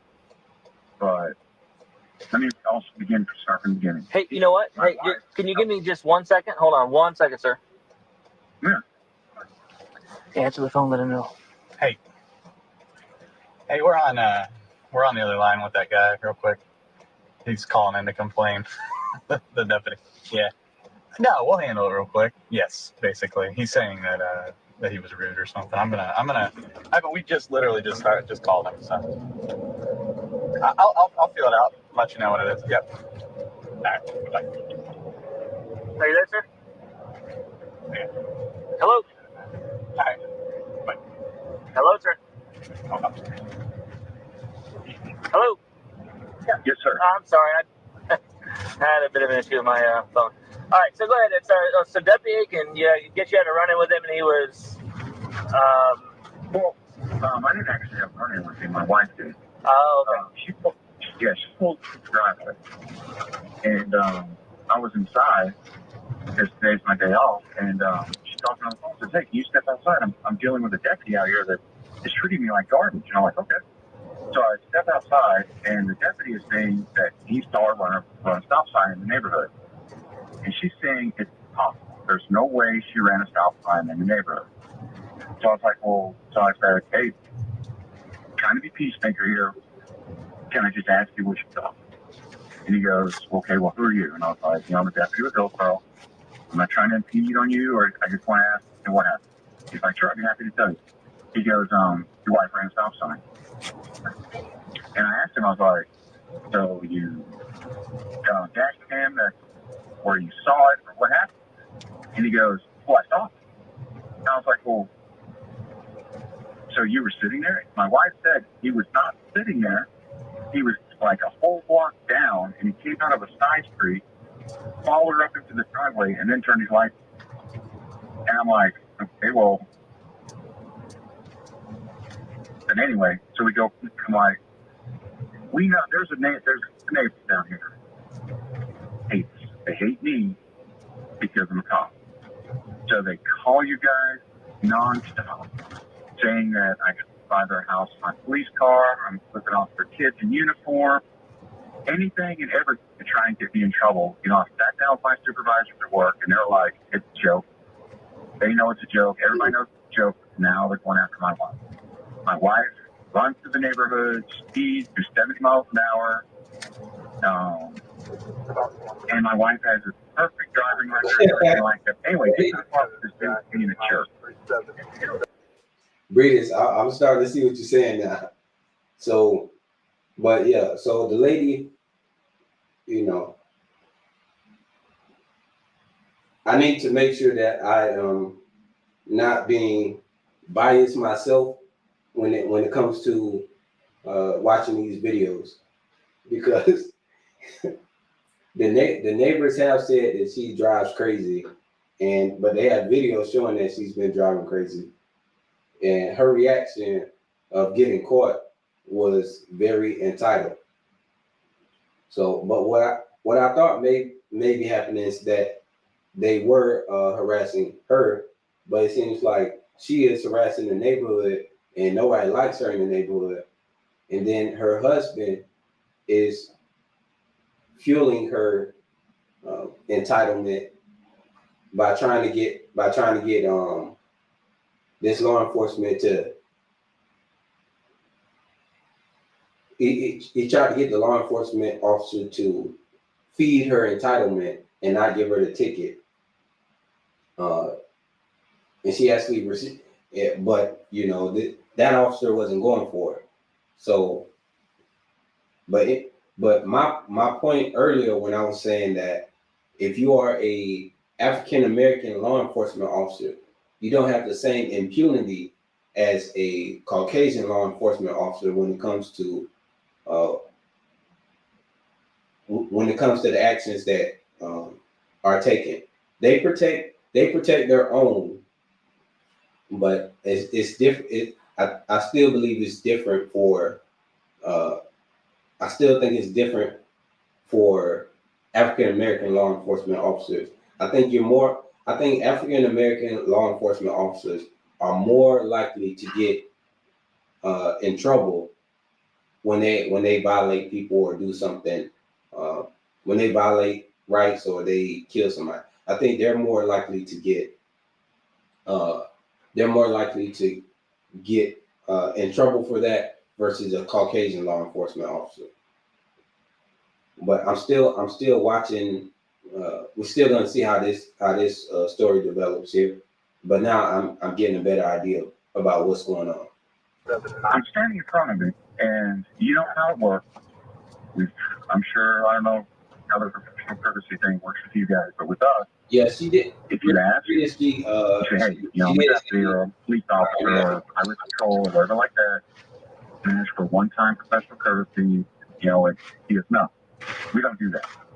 I'm doing my job. And I'm like, okay, well, it's fine. Can I ask why? He goes, when I have to deal with people who are like that, he pointed right at my wife. And I'm like, oh, hold on a minute. What do you mean, people like that? And why are you pointing at my wife? We're gonna go to traffic court and we'll decide. You have no reason to point at my wife like that. He goes, and I was like, listen, dude, I've been doing it.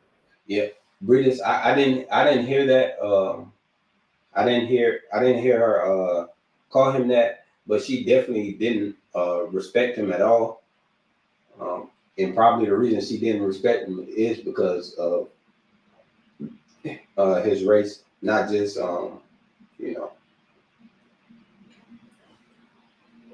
the level of disrespect that she had was I don't think it would have been the same if he was maybe a different color law enforcement officer, but this type of her level of entitlement is probably disrespectful to everybody, not just that just like I said, race is only like an additional bonus or additional thing when it comes to situations like this. It's not the absolute. It's usually not the absolute reason. This job probably before you were born, or you're a teenager. I'm not going to say when you were born. I was like, I know all about the CLP tickets. I know about the CLP arrest. Everybody does them. And he looked at me and he rolled his eyes and smiled and goes, "Oh no, sir. I have no idea what you're talking about, sir." And I'm like, okay, well, we're not getting anywhere on this. Can I get your supervisor? He goes, well, I'm not getting my supervisor. You get it. I'm like, okay, well, do you have the number to your supervisor? No, I don't have the number to your supervisor. So I say, you're unwilling to give me your supervisor's information? He goes, no, I'm not unwilling. I'm like, well, sir, you're telling me you're not giving it to me. That means you're unwilling. He goes, call dispatch. They'll get it. And I'm like, why are you being like this? I'm simply asking for a supervisor, and you're refusing even to give me a phone number. I'm like, what kind of professional standard is that? I was like, if you want to declare war on our agency, that's fine. The next Pasco guy I stop, I can give him a ticket just fast. But guess what? I won't do it because it's a professional courtesy, it's a professional standard. So I don't appreciate you, one, rolling your eyes at me.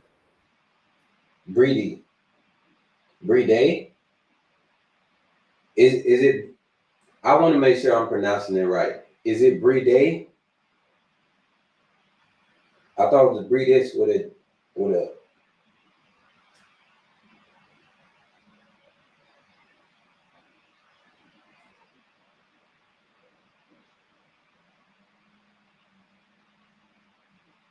when you're talking to me, and two, pointing your finger at my wife and lying and referring to her as that.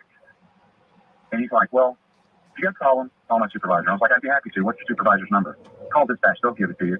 And he got back in his car. And I'm like, wow. So it's like that now, is it? Listen, dude, I'm not Sarge. I'm not expecting you to kiss my ass. I'm not expecting anything. I'm not expecting you to make a kick goal. But to treat it that way by a fellow deputy is not right. I was referring to him as Ned. Yes, sir. No, I was being as courteous with him as I am with you right now. Until he pointed at my wife and said, you know, until I have to deal with that. And I'm like, that's not right. I mean, I'm just letting you finish. Is that everything? Is that the complaint? Oh, okay. All right. Well, as far as the professional courtesy thing goes, if there's any, that's fine. You know, cops ask for it. Everybody does. I can't tell you how many times I have highway patrol looking at me go, dude, I get a professional courtesy just one time. I'm like, yeah, whatever. You know, it's what we do for each other, but I don't expect it. I don't expect it. well, if What I don't like be is asked for. that way. Let me ask you this though. I gave you a chance to talk, and I'm trying to respond to you now, but you just cut me off within like 2 words of me responding back to you. So I just want to make sure we can have a proper communication. We have to have a sender and a receiver. So I just want to make sure that now I get to kind of rebut some of the things that you said and address them with you, and then we'll just keep going back and forth. All right. So as far as the professional courtesy thing goes, I think it's a undocumented but well-known practice that's occurred from time to time, but it should never be expected. And as far as our agency goes, if there's anything that we pride ourselves with the most, it's the fact that we do hold each other accountable, and probably to a higher standard than everyone else. I think the fact that but go ahead. I think the fact that the deputy spoke with you in the first place on a traffic stop that didn't involve you, that in and of itself was pretty courteous of him, because I wouldn't have entertained that. I would have done my traffic stop first, and then I'd have came and talked to you afterwards. That's just because that's how I handle my business. So I don't find that to be inappropriate. As far as the declaring war on your agency, we're not ever doing that. That's quite absurd to me. I don't think that's something that I would. He shook his head and he said yes and said okay. He said yes, that he's declaring war on your agency. Yeah. I said, well, fine, dude. You want to declare war on our agency? We can do that. And he shook his head up and down. He goes, that's fine. So what would make you say that though? Like what? Sarge, no disrespect to you, but I'm just going to take my complaint to the ethics committee with you guys as agency, and we're just going to roll with that. Yeah, okay. Well, just before you do, understand that the sir. Well, I'm not going to give you your way, but understand that the deputy uses. They have body cameras, so just be very careful about the things that you accuse them of saying and not saying, because they better be accurate. All right. Please. It's funny how they talk about, you know, it's funny how they say that when they talk about things being directed towards them, but when they say anything on camera when we're recording them, you know, it's a different story. And I hope the ethics committee or ethical standards has access to, but this guy was slick. And of course they have access to it, sir. Right? It's mandated by the agency. And the other thing is, he didn't give you the supervisor's number, because that would be inappropriate as well. You would need to contact dispatch and get that. We don't hand out phone numbers to other people on the street. That's not inappropriate. So, that is not appropriate. I thought he did give him a supervisor number or a way to contact him. It's okay to give me a supervisor's name? Yeah, he could have given you a name. He may not have known which one would be calling you back. So, that's something that we could address with him in the future. He probably could have given you at least somebody to ask for. But you did say that you were expecting a different sergeant, which makes me believe that maybe you did have somebody to ask for. Yeah, he gave me a Sergeant Matias. Well, there you go. He gave you the sergeant's name. So, just.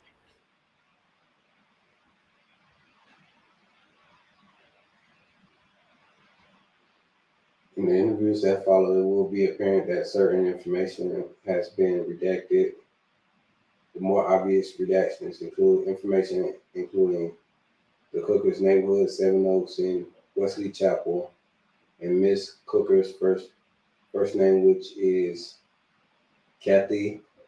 The redactions are courtesy of Pittsburgh County Office, and they were probably lawful, unlike some of their earlier redactions. I successfully pushed back against. In Florida, there is a public records exemption for the names, homes, address, telephone numbers, date of birth, and places of employment of spouses and children of current and former law enforcement officers, along with the expanding list of other officials. The exemption applies even if... A minute ago, you told me that he didn't give you a name, but he did. I appreciate you calling me, but we're you let you know that. I mean, I respect the fact that you got your deputies back. Oh, Lord, that's the second Hillsborough deputy I've had to tell me that. No, it's not about that. It's just that your story is inconsistent, and I'm just pointing that out to you. Okay. I mean, I understand. I understand you guys are backing each. I got it. I understand. You're backing up your deputy, and I respect it. I really do. But so we'll just. Exactly. Buy Camp good when they can use it to defend them. Check the ethical standards and let them deal with it. All righty. Is there anything else I can do for you? No, sir. All right. Have a good day, sir. Today's date is Monday, June 25th, 2018. The current time is approximately 16:06 hours. Location of this interview is at the Wiregrass substation for the Pasco County Sheriff's Office. Present for this interview is myself, Master Detective Danny Johnson, ABN number 4536. And sir, can you state your name, rank, and agency for the record, please? Certainly. Captain Tate Sanborn, Pasco Sheriff's Office. And Captain Sanborn, can you spell your first and last name for the record, please? T-A-I-T. It's Tate, my first name. Last name is Sanborn, S-A-N-B-O-R-N. And Captain Sanborn, you're aware this interview is being audio recorded? Yes, sir. And prior to this interview, did you have an opportunity to read, review, and sign a perjury affidavit? Yes, sir. Did you have any questions on that? No, sir. All right. If you'll raise your right hand as a notary of the state of Florida, I'm going to place you under oath. You swear or affirm the testimony you're about to give is true and accurate to the best of your knowledge? I do. All right. If you'll sign there on the bottom. And if you'll put time for the oath of 16:07 hours.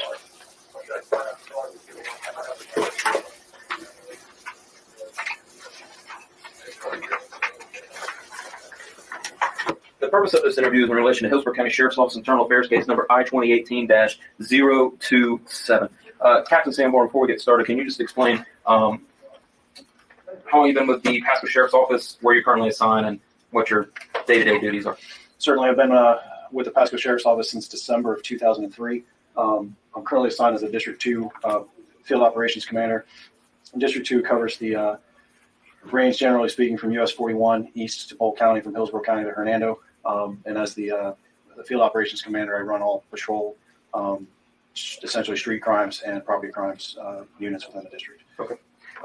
So prior to our interview, we kind of talked about it, but it's my understanding that as a district commander, sometimes you get involved with neighborhoods, HOA meetings, stuff like that, and you go as a representative of the sheriff's office. And it's my understanding that you you went to a HOA meeting or some type of formal meeting within the subdivision.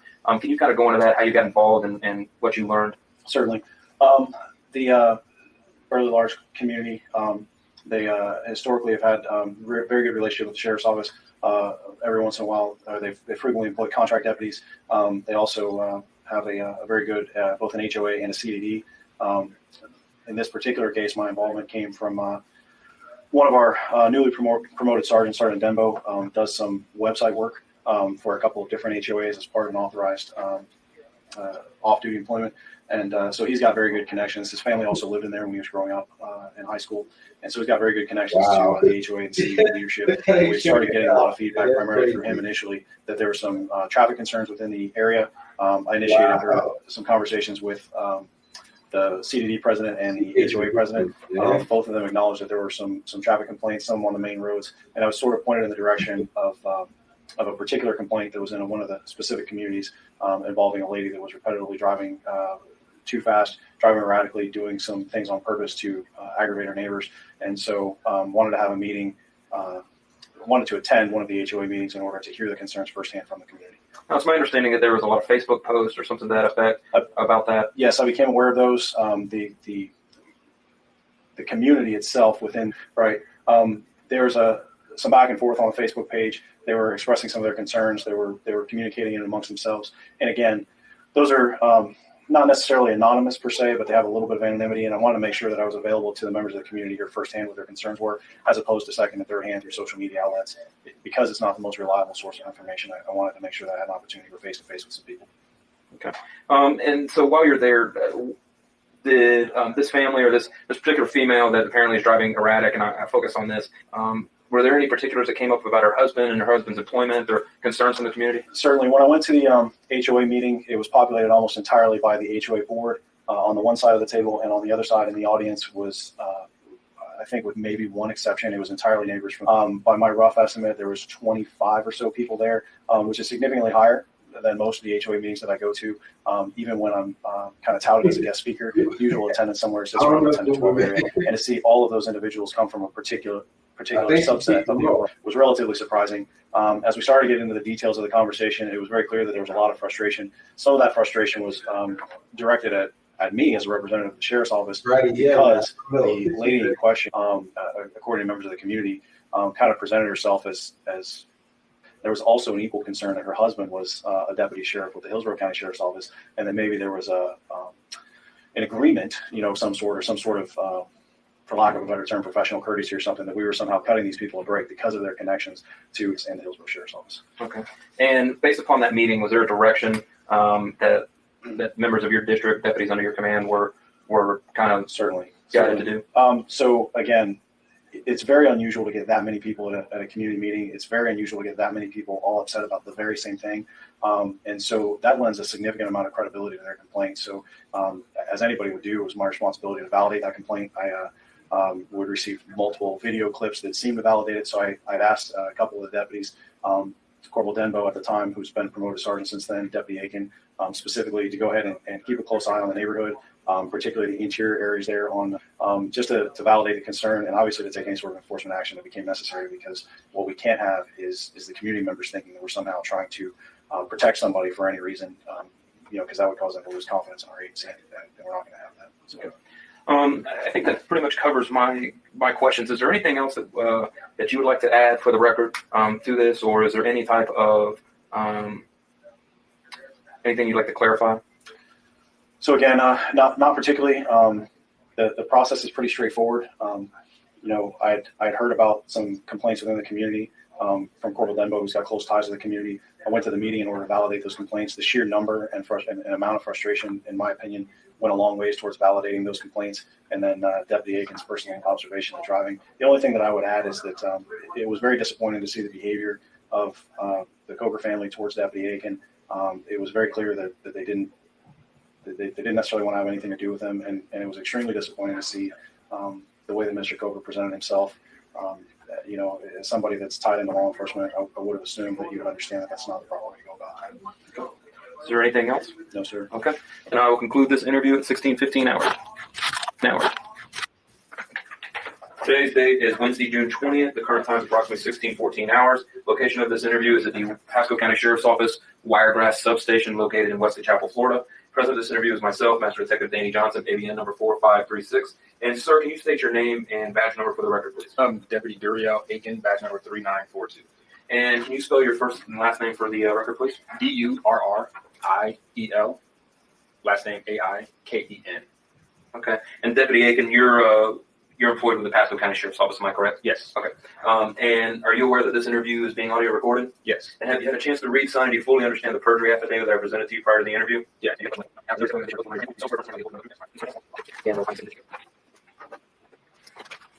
And the purpose of this interview is in relation to Hillsborough County Sheriff's Office Internal Affairs case number I-2018. In that, are you tasked with special assignments and different things like that? Yes. Okay. And recently, it's my understanding, and based on our conversation prior to the recording, you guys have been assigned to, or maybe just you individually, due to some complaints about traffic. Am I correct in that? Yes. So, kind of in your own words and in story form, tell me how this all started. Initially, there were complaints, and at one point, now Sergeant Denbo received information that there was a traffic violator.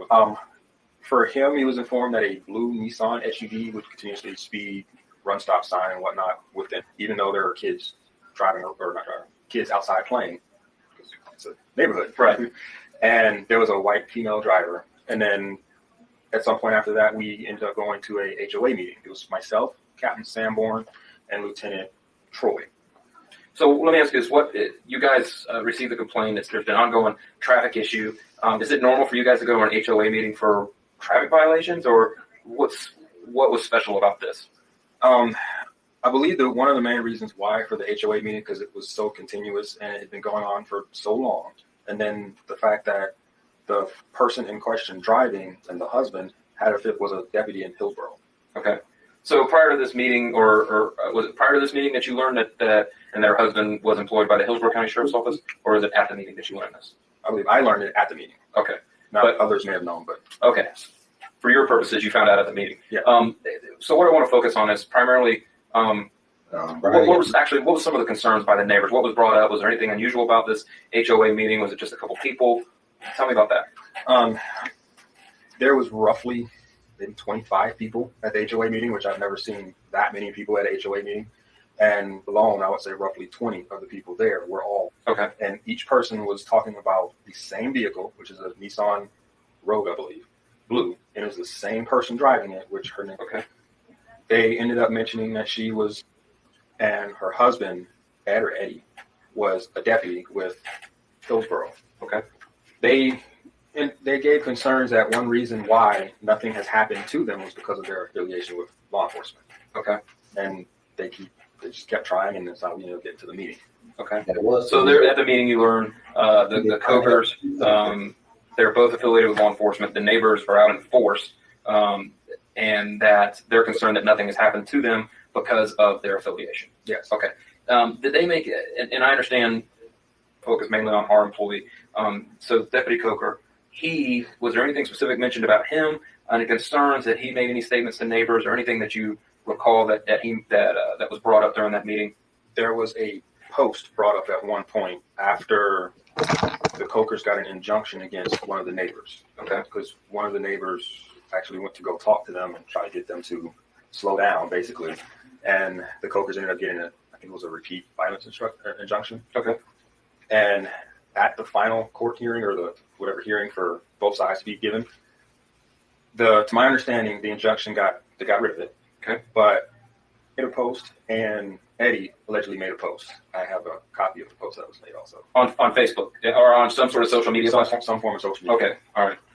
And do you, off the top of your head, remember exactly what the post said? In reference to one of the neighbors who was heavy set, in a sense, calling her back, not so many terms, and I don't remember the rest of the statement. Okay. All right. So, and this was against the neighbor that basically had gotten an injunction against them? No, not that neighbor. It's a different neighbor. Okay. But it started after the neighbor that they got the injunction against. Okay. All right. So, if I'm understanding you correctly, it basically sounds like that the Cokers live in there as well? Yes. Okay. It seems like that the neighbors consistently all agree that there's an issue with this one family, and it's the Cokers. Yes. Okay. Did they mention anything about Deputy Coker making any comments about him being in law enforcement, making any comments about using his status with the sheriff's office or his employment status with the sheriff's office to influence anything or anything like that? Was there anything mentioned by the neighbors to you that you can recall? That I can't recall. Okay. So as this meeting goes on, what was the general consensus, or what was there an action plan developed after that, or kind of a direction that you guys, and when I say you guys, Pasco Sheriff's Office, were going towards? Yes. Okay. Are you able to discuss that? So is there anything you're able to talk about?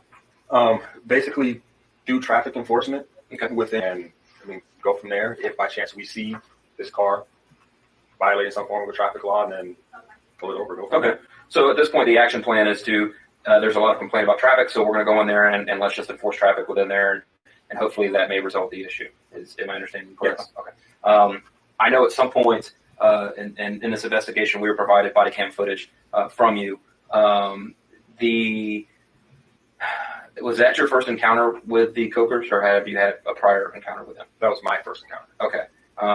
Do you know of anybody else, any other deputies or anybody assigned to your squad that has had an encounter with them that was negative? Yes. Okay. Specifically Deputy Coker. Did the deputy Cooker act in the way that he did with you, with any other deputy that you can recall? No. Okay. Like I said, the video speaks for itself, but is there anything that wasn't on video or anything that you feel you would like to add? I know after my encounter with him, he actually called to complain on me. Oh, really? Okay. And he spoke to Sergeant Denbo. Okay. Do you know the details of that complaint or the information? Or? All I know is from what's in the call, Okay. which said that I was rude and I was scary. Okay. Other than that, I He can't didn't remember scare what him was to me. specifically said in the notes. Okay. So Sergeant Denbo would be the best person to speak with about that complaint. Okay. Is not being scared of him.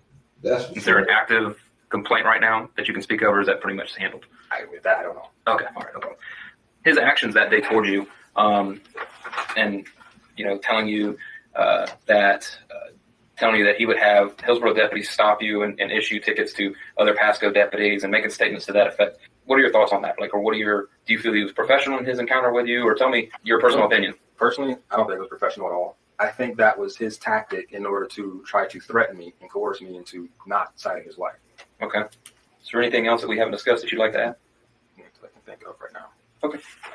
If there's nothing else, then I'll conclude the interview at today's date, Thursday, June 21st. The current time is approximately 17 hours. Location of this interview is at the Wiregrass Mall substation for the Pasco County Sheriff's Office in Wesley Chapel, Florida. Present for this interview is myself, Master Detective Danny Johnson, ABN number 4536. And sir, can you state your name and badge number for the record, please? Yep, Sergeant Andrew Dembo, Pasco Sheriff's Office, and it's 3844. And can you spell your first and last name? Yep, Andrew's ANDREW, last name's Dembo, DENBO. Okay, and just again to reiterate, Sergeant Denbo, you work for the Pasco County Sheriff's Office? Yes. Okay. And the purpose of this interview is in relation to Hillsborough County Sheriff's Office Internal Affairs case number I-2018-027. Your current assignment as a sergeant, have you been that the last 6 months or? No, only the last couple of weeks. Okay. Prior to that, I was. Okay.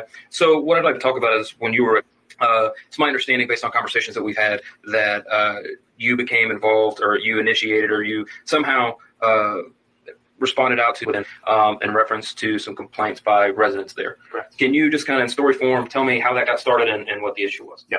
The neighbor is an HOA and CDD neighborhood, and their board members and representatives have my contact information through my role as a reached out to me and asked that I looked into an issue that was developing in their neighborhood that involved a traffic violator who later learned through investigation is short summary of their complaint is that they felt on a daily basis for the last several months that she was driving her blue SUV down the street in a manner that was reckless. It put the kids in danger, and they felt that it was harassment. That basically every day she would run stop signs, she would accelerate, squeal her tires, things like that.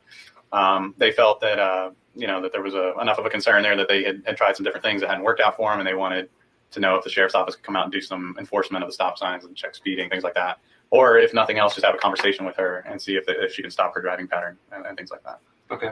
So what were your actions in the beginning of this? So, with all complaints, we want to validate that there's actually an issue. So we went out and we did approximately 2 weeks of traffic enforcement throughout the entire community.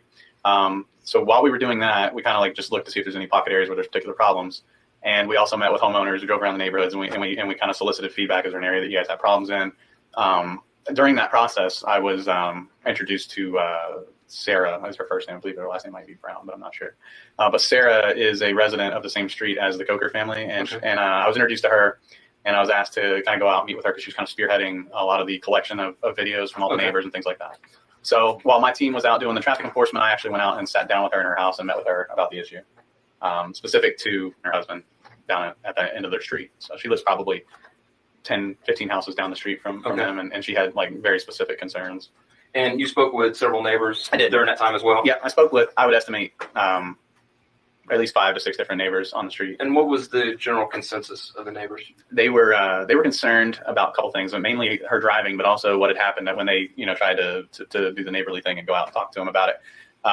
Just the fact that one of their neighbors went over to confront him about it and ended up with a restraining order and had to hire an attorney and go to court and things like that. They were scared. They felt that his position as a deputy sheriff or whatever his role was. Deputy Coker, her husband. Correct. Okay. Yeah, they felt that he was you know, they knew he was a law enforcement officer, and they felt that there would be issues if they reported things to law enforcement. They said that's some of the reason that they hadn't contacted the Pasco Sheriff's Office about the issue. They said that some of their previous conversations had led them to believe that he was like a patrol officer, and several of them work in the Hillsborough County area, so they were concerned about that. They didn't cite specifically why they were concerned, but they said they were concerned that if they if they went down there might be some kind of retribution for them making reports against him and things like that. They said at one point they sat down as a community and they decided to send a letter to the Hillsborough Sheriff's Office regarding this issue. I haven't personally read the letter, but I heard that they did send a letter about it. Okay. And then I reviewed, I want to say 30 or more videos of these alleged traffic violations going on. Okay. And I found that the videos did reflect that there was obviously issues with the driving. Okay. Now, the driving like that, does it appear to just, and the issues appear to only be, or does it also, is Deputy Coker involved in this as well? I don't know that he's involved in the driving. I mean, the testimony I got from all the neighbors was that she's the primary driver of the blue vehicle. Okay. But I can't make out from the videos who's driving and who's not. Okay. Is there anything else that we haven't discussed that you feel is relevant to add, or anything that you'd like to clarify for the record? No, I mean, in summary, I think the neighborhood out there, their biggest concern, which was kind of echoed when I was a participant in the interview that Sergeant Formby did with over the phone with Mr. Coker, Deputy Coker. Okay, and this is after the, correct. Just for the record. Yeah. So the traffic stop occurs with Deputy Aiken, and now after the traffic stop, our Deputy Coker correct. calls Pasco County Sheriff's Office to complain on Deputy Aiken. Yeah, so this is a lot deeper than I thought it was from the beginning. So it seems like this lady has been a nuisance in the neighborhood for a long time. And the neighbors kept complaining and everything, and nothing was done until that day. So, and that day, that officer went out there and, you know, I guess he caught her running a stop sign, and she just kept saying that never happened. And one thing about this is that the fact that is your word against somebody else's, you know, and when it comes to law enforcement, their word is going to be looked at as more credible than, you know, regular citizens. So that's why it's always important to have a objective record going on. So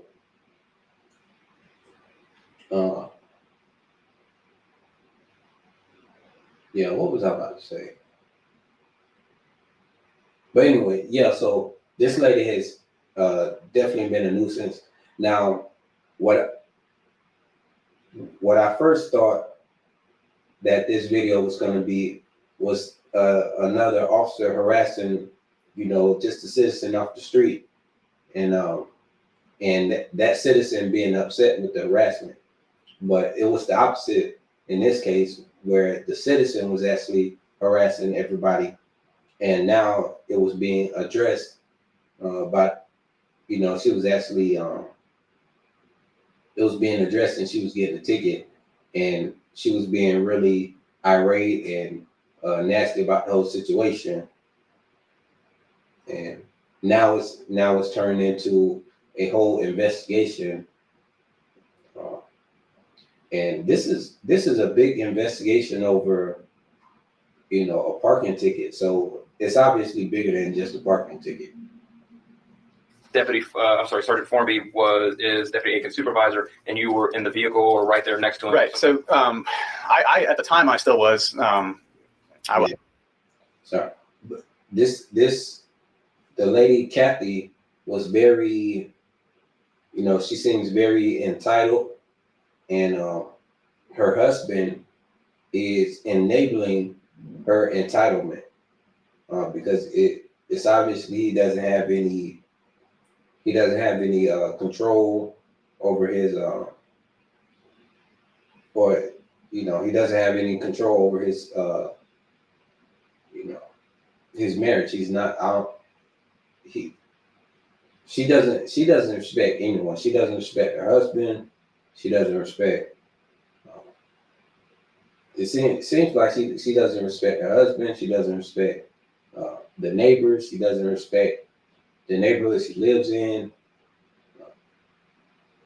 Seems like she's just disrespectful all around.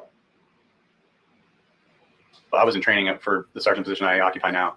And at that time, Sergeant Formby was the shift supervisor that was out. He's not his immediate supervisor, but he was the one that generally that's how we handle complaints. They go to whoever's on duty. Sergeant is not normally on duty, at those hours. So basically, he took the complaint over the phone, and I heard the conversation that was going back between Sergeant Formby and Deputy Coker, and based on hearing that conversation, kind of validated the concerns that some of these people had in the neighborhood. Okay. Because he did allude several times to even to us as law enforcement officers that you're starting some kind of war between the Hillsborough Sheriff's Office and the Pasco Sheriff's Office, and alluded that we need to be careful when we sped through the Hillsborough County, things like that.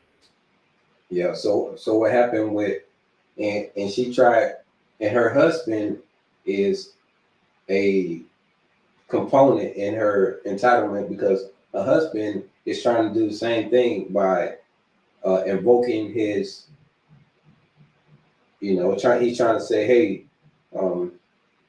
give a fellow officer a break, no matter if she is right or wrong. I think he probably would say, yeah, I know she's wrong, but can you give her a break because whatever. And then he tried to make it a bigger thing and say, oh, well, since your department is gonna look out for my department is gonna look out for yours. And I don't think he was actually in a position to even, offer or say anything of that caliber, actually. But that's Hillsborough County. So if you think about how Hillsborough County, how their officers work. If this is the mindset of one of their officers of over 15 years, he said he's been with that county. And you got to think, well, how many times has he, looked the other way when, his fellow officers were doing something wrong for the sake of looking out? I don't know. We'll see. But how long we got? This is a lot of interviews. This is actually a pretty long video. I'm gonna see where we at now. We may have to pick up on this later.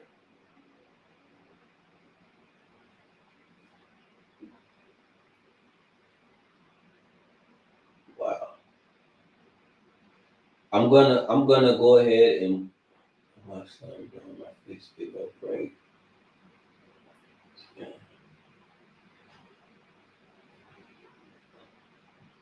I'm gonna speed up to where it shows the video of her driving. Video of your wife doing that. Wow. She is tripping. So, which is triggered. There were other complaints about traffic from what we're understanding, but the main crux of it is there are people in your neighborhood that are concerned about the driving. You saw the video that's in there. Yes, sir. Your vehicle, whether it's you driving, is in that video, is it you driving? That's definitely not my vehicle. Well, it's a blue Nissan Rogue. And I wanted to bring that up to you. It seems like I'm just referring to my notes. So let me ask you this. Sure. All of the neighbors say that that's your car. It matches your car. I'm not saying you were driving, but it matches your car. And the neighbors are saying that. All right? People are writing to that. So are you saying that there's a conspiracy by your neighborhood to gang up on the Cokers? I don't know. But I know in a couple of those videos, it looks like a black vehicle. If you go back to the original report that was sent over to the sheriff's office via email, we had a meeting with Major 80 right after we received that report. And in that report, it says it's a black SUV. It's reported as a black SUV driving through the neighborhood. Okay. Neither one of us driving a black SUV. Well, so maybe the neighbors are mistaken. I don't know. Okay. A couple of those videos are very difficult to see. Well, here's my thing. Sure. Here's my thing with you. I would like to give you the benefit of the doubt, but would you say in your interactions with Pasco, from the traffic stop all the way to the phone call to their comm center and the phone call to the sergeant to file a complaint, do you feel you were completely truthful in all of those? As I saw it, yes, sir. Saw it. I think I may have overreacted. Okay, so you feel that you were truthful, but you didn't overreact. I mean, you overreacted, but you were truthful in all of it. Yes, sir. Okay, so let me stop you there. So when you tell when you call the comm center and you tell them you're a 15-year deputy, this is my work cell that I have specifically for work, and you start inferring that you work on the street with it. Yeah, Bridges, it's definitely not. It's definitely not the car. They definitely are driving dangerously. That was crazy, absolutely nuts. And you know, I have a V8 in my car. You know, like I think it's like maybe 400 horsepower. When you step on the gas, it goes, but you don't drive like that through a neighborhood. Especially you're being an adult. I can see if you're like maybe a teen driver or like really young, you got fast car, you speeding through the neighborhood. Even though it's wrong, you know, I would see that I would kind of expect that more from, you know, a younger driver than, you know, full grown adult speeding through the neighborhood, almost hitting children and running cars off the road. That's crazy. It's crazy that it took that long for it to actually be addressed. And the reason was probably because of the level of entitlement it took so long. Be a truth or a lie? I don't work on the street, so. Correct. So, and then when you tell Sergeant Formby, when you file your complaint, that when you drive your patrol car home and that when you've done traffic stops on highway patrolmen and they ask you for professional courtesy all the time, would you say that's a truth or a lie? I honestly don't remember saying I stopped highway patrolman. You did. I've been stopped by the highway patrolman, and I asked for professional courtesy like about 4 or 5 years ago. Okay, but you refer to stopping highway patrolmen in that video and asking for a professional courtesy. And they've asked you for a professional courtesy and you give it all the time. You infer that you're going to basically, you try to say that Deputy Aikens said that he was starting a war with Hillsborough County and there was going to be a war between Pasco and Hillsborough County Sheriff's Office. You say that you're gonna next time you stop a Pasco deputy, you're gonna write him a ticket. Well, if you work in the jail, you don't have a patrol car. How are you going to stop someone? I'm not going to stop anyone. But you said it. So were you being truthful or untruthful in that statement? If that's the case, then I was being untruthful. Okay. But when you make reference that in your patrol car, if the neighbors are all against you, and as you drive down the street in your patrol car, they allege that you're giving them the bird and they don't like cops. Would that be a truth or a lie? Well, when I drive home in my car, No. Your patrol car. You specifically said patrol car. Detective Shea and I both watched these videos numerous times. You said patrol car, and you referred to that, and you basically referred to yourself and made it appear that you were a law enforcement deputy out on the street. Well, I apologize if that's how I made it appear. He apologized. It was Because that's not the case. I know it's not the case, but that's what you did. I apologize for that. Why would you do that? That was not my intent. So what was your intent? Basically, when I drive home, I'm in my uniform. No, but what is your intent in trying to portray yourself as a law enforcement deputy on the street telling Pasco County that? I didn't think I was trying to portray myself as a law enforcement deputy. So what do you think you're doing when you tell them that when you conduct traffic stops and you drive your patrol car home and that and next time you do a traffic stop, you're going to write past every Pasco guy is going to write a ticket? What are you trying to do? If it's not your intent to portray yourself as a law enforcement deputy, what are you trying to do? I'm not sure. I mean, all I can tell is that at the point I was trying to help my wife and I was pissed off because of the way this guy was rolling his eyes and the way he made that gesture towards my wife. Well, we've shown that gesture that was not at your wife. And if I got to tell you, I've watched that video, I don't know how many times, and that Deputy Aiken was absolutely the utmost professional to you and your wife. As your wife sat there and berated him and called him a racial slur, you're threatening him and other Pasco County deputies. He was the utmost professional. But yet then you double down and you call the comm center and you say this guy's scary, that you making up these complaints about him, and then they transfer you over to then the sergeant calls you and the sergeant reaches out to you, and then you just go all in with this. You go all in and you say, you know what, I'm going to take this bluff and I'm going to go all in with it. And you allege that you call this guy, he was an absolute ass to you. You insult him and say that he's been serving since yesterday. I've been there 15 years. I don't expect to get treated this way. And You make references that that you've conducted traffic stops on highway patrolmen. You feel that professional courtesy should have been given. All these things. Why? That's the big question: is why? To get your wife out of a ticket? Was that why? I mean, when you say why, which question would you like me to? Why are you untruthful, and why are you making up these things to the Pasco County Sheriff's Office? Making up these things. Yes, One, he did gesture towards my wife and say we have to deal with that. No, he didn't. I just showed you the transcript. Deputy Coker, I just gave you the transcript. We read it. We read it verbatim. You watched the video. He did not do that. I'm dumbfounded by this. My concern is, here's the biggest thing out of all of this, because realistically, to interview you for this investigation, it's all on video. It's all recorded. Yes, sir. The thing I've got to figure out at this point is, do I have a deputy that works here for the sheriff's office that is untruthful and will take untruthfulness to get his wife out of a ticket? Or do you lack such self-awareness and delusional when you get upset that you can't maintain any facts? Because here's the problem.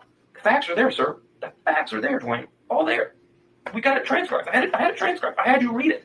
You read it verbatim. He never insulted your wife. Never insulted your wife. He never pointed to your wife and called her that. He was in the middle of talking and explaining why he had to write a ticket. And when your wife called him a racial slur, he stopped. It caught him off guard. You told her to stop. And as he continues, he was finishing his sentence. That's what happened. That's exactly what happened. Because when I was taking my notations when we were watching that video, I even made it in my notation that he refers to her. He makes a gesture and he goes, then what were you watching in there? Because it's nothing that we gave you. If that's what you saw, then I have concerns about that. I have concerns about your observations. You're in a controlled, sterile environment, an office to yourself. You had all the time in the world that you needed to review that stuff, and that's what you pick out of. Even though I just showed you the transcript, you just read it verbatim. We put it in context. Yes, sir. But yet you still argue that he said that, and he didn't. What about the other stuff? That he was an absolute ass. Oh, this guy's slick. Things like that. And that you, in fact, and then you claim that he was pulling teeth to get him to give you a card and a sergeant's name and all these things. In fact, the Sergeant Formby with Pasco called you out on it because you alleged that he never gave you any supervisor's name, but pointed out at the beginning of that phone call, you made the statement, well, this wasn't the supervisor I expected. So clearly you had a name. Yes, sir. And I watched it. I watched the video. He wrote all the information down and gave it to you. You were upset because he wouldn't call the supervisor for you. He told you to call the comm center, and that was the appropriate way to do it. You just didn't like that. And then you tried to trip him up and says, well, you're unwilling and willing and do that. And he looked at it and he goes, sir, I don't know what you're talking about. You got me, I guess. But there's the information. He provided that to you. You even said it on the phone call to the comm center when you called to get a hold of a sergeant that he wrote it too tiny for you to read. And then you tell the sergeant when he does call you back, well, he never provided that information. You're portraying Deputy Aiken as all these things, and he really wasn't. Is that what you truly perceived? All I can tell you, sir, is what happened. Okay, but answer the question. Is that what you truly perceived? That Deputy Aikens was this just mean, aggressive, rude deputy. Is that what you truly perceived? Did I say he was mean, aggressive, and rude? No, but that's how you portrayed him. You may not have used those exact words, but that's how you portrayed him. I believe you stated he's an ass. He's an ass. This guy's slick. He's scary. He was rude to my wife. These are things that you said. Mm-hmm. So is that how you really perceived him? Well, between the eye rolling and when he made that gesture towards my wife. Which we said he didn't. Which we've proven he didn't towards your wife. Let me ask you this. Do you feel it was, and another thing that bothered me in this is when you came out and then it was either in the phone call to their comm center or the supervisor, you make the statement that, you came out to, and I believe it was something to the effect of the peacekeeper or something to that effect. Maybe not of those, but basically to keep the peace between your wife and Deputy Aikens, okay, to kind of maybe mediate and bring some civility to it. That traffic stop was none of your business. In fact, Deputy Aiken gave you and your wife a lot of latitude. Because any type of, if you've ever done a traffic stop, one of the things is your wife would have been told to stand at the rear of the vehicle or sit inside the passenger and don't move. She is legally being detained. Yes, sir. You should have never been allowed up there. But he entertained you. He allowed you to come up there. He spoke with you. That traffic stop, I believe, was about 18 minutes. And quite frankly, it was about 15 minutes too long. But that's my opinion. Okay? Because your wife ran him through the ringer, and he maintained his composure. If anything, I wouldn't be concerned about your Deputy Aiken pointing to your wife. I would have concern with my wife treating a fellow deputy that way. because that was completely uncalled for. But like I said, she's an adult and there's nothing you can do about that. All right. But that's just absolutely horrendous. But you see those actions, you see what he stops her for. You know, you admittedly to yourself, you know, you didn't even know what Chapter 316 is in Florida state statutes dealing with traffic and the criminal violations. You feel that he has to have you on video in order to do that. He saw you. He saw her do it. You're more than welcome to take it to court. That's well within your right. Gave the option. But that video is going to get played in court. Okay. Do what you. Yeah. Yeah. So I'm glad I started watching. You know, I'm seeing this video all the way through, and I can admit that when this video started, I was biased against the officer in this situation because, because of my experience with Hillsborough County law enforcement, and I thought the officer that was stopping her was a Hillsborough County officer, but it actually wasn't. But it proves again the officers and the type of people who work for Hillsborough County, which was Kathy's husband. So Kathy is out of control. She not only willing to ruin her life, but she'll ruin her husband's life as well. And it's simply because she doesn't respect anybody or anything, and she only thinks about Kathy. And this is a crazy situation that but you have people like this. So again, like I thought this video was going to be about them harassing her. And it turns out that she's been harassing the whole neighborhood, and her husband is backing it up. He's probably tried to tell her several times, but she doesn't respect what he has to say, and she keeps just doing more and more crazy stuff. This video, when they dragged her out the bar, they literally dragged her out the bar with her shoes off, and because she stopped walking, and she sat down on the floor like a big kid, and they literally picked her up and carried her out. That is embarrassing. That is crazy. It's already a bad situation when police officers approach you and either walk you out or want to have a conversation with you out. You're already embarrassed because it doesn't look good. She decides to make that situation even worse by falling down on the ground and being carried out the bar. It's, man. And then you have the husband here that still doesn't want to just, admit that his wife needs some help. Something she's out of control. Point, but that whole video is going to get played in court. Everything. Did you ever read the ticket? Did you ever look at the ticket? Yes, sir. So you didn't notice when he wrote on there, wrote on the citation, called me an F and N. You didn't notice he notated that? Called me an F and N? Yeah. So when you look at the traffic citation that he wrote your wife, because a lot of times we'll write comments on there. So went in there. So for the one that he put, no proof of insurance / Cooper, hey man,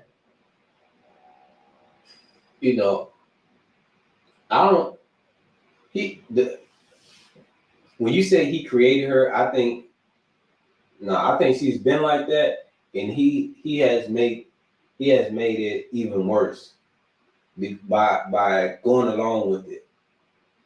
He probably knew she was a spoiled brat, and he decided to let her continue with that, and not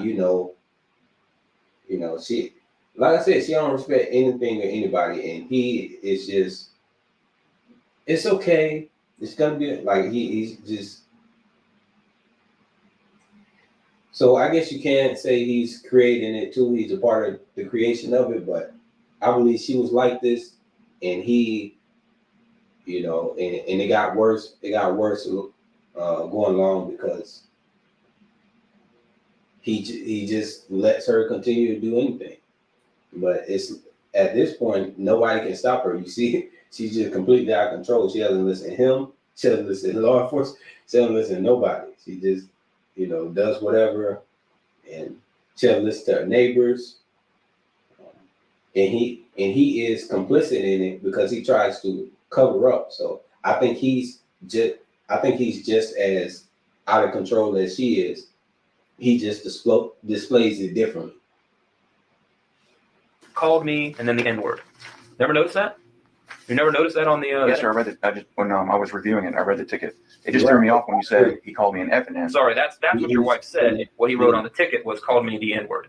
He wrote them on both citations. That never struck you as, man, why would he put that on there? That didn't make you wonder? Because you said that was, when I pointed that out to you, that was the first time you'd ever seen that. But now, it's on the citation. You're saying you never noticed that. That stands out like a sore thumb. It's right next to the reason why they stopped. Yes, sir. I even wrote it down on my notes. Did you show your attorney that?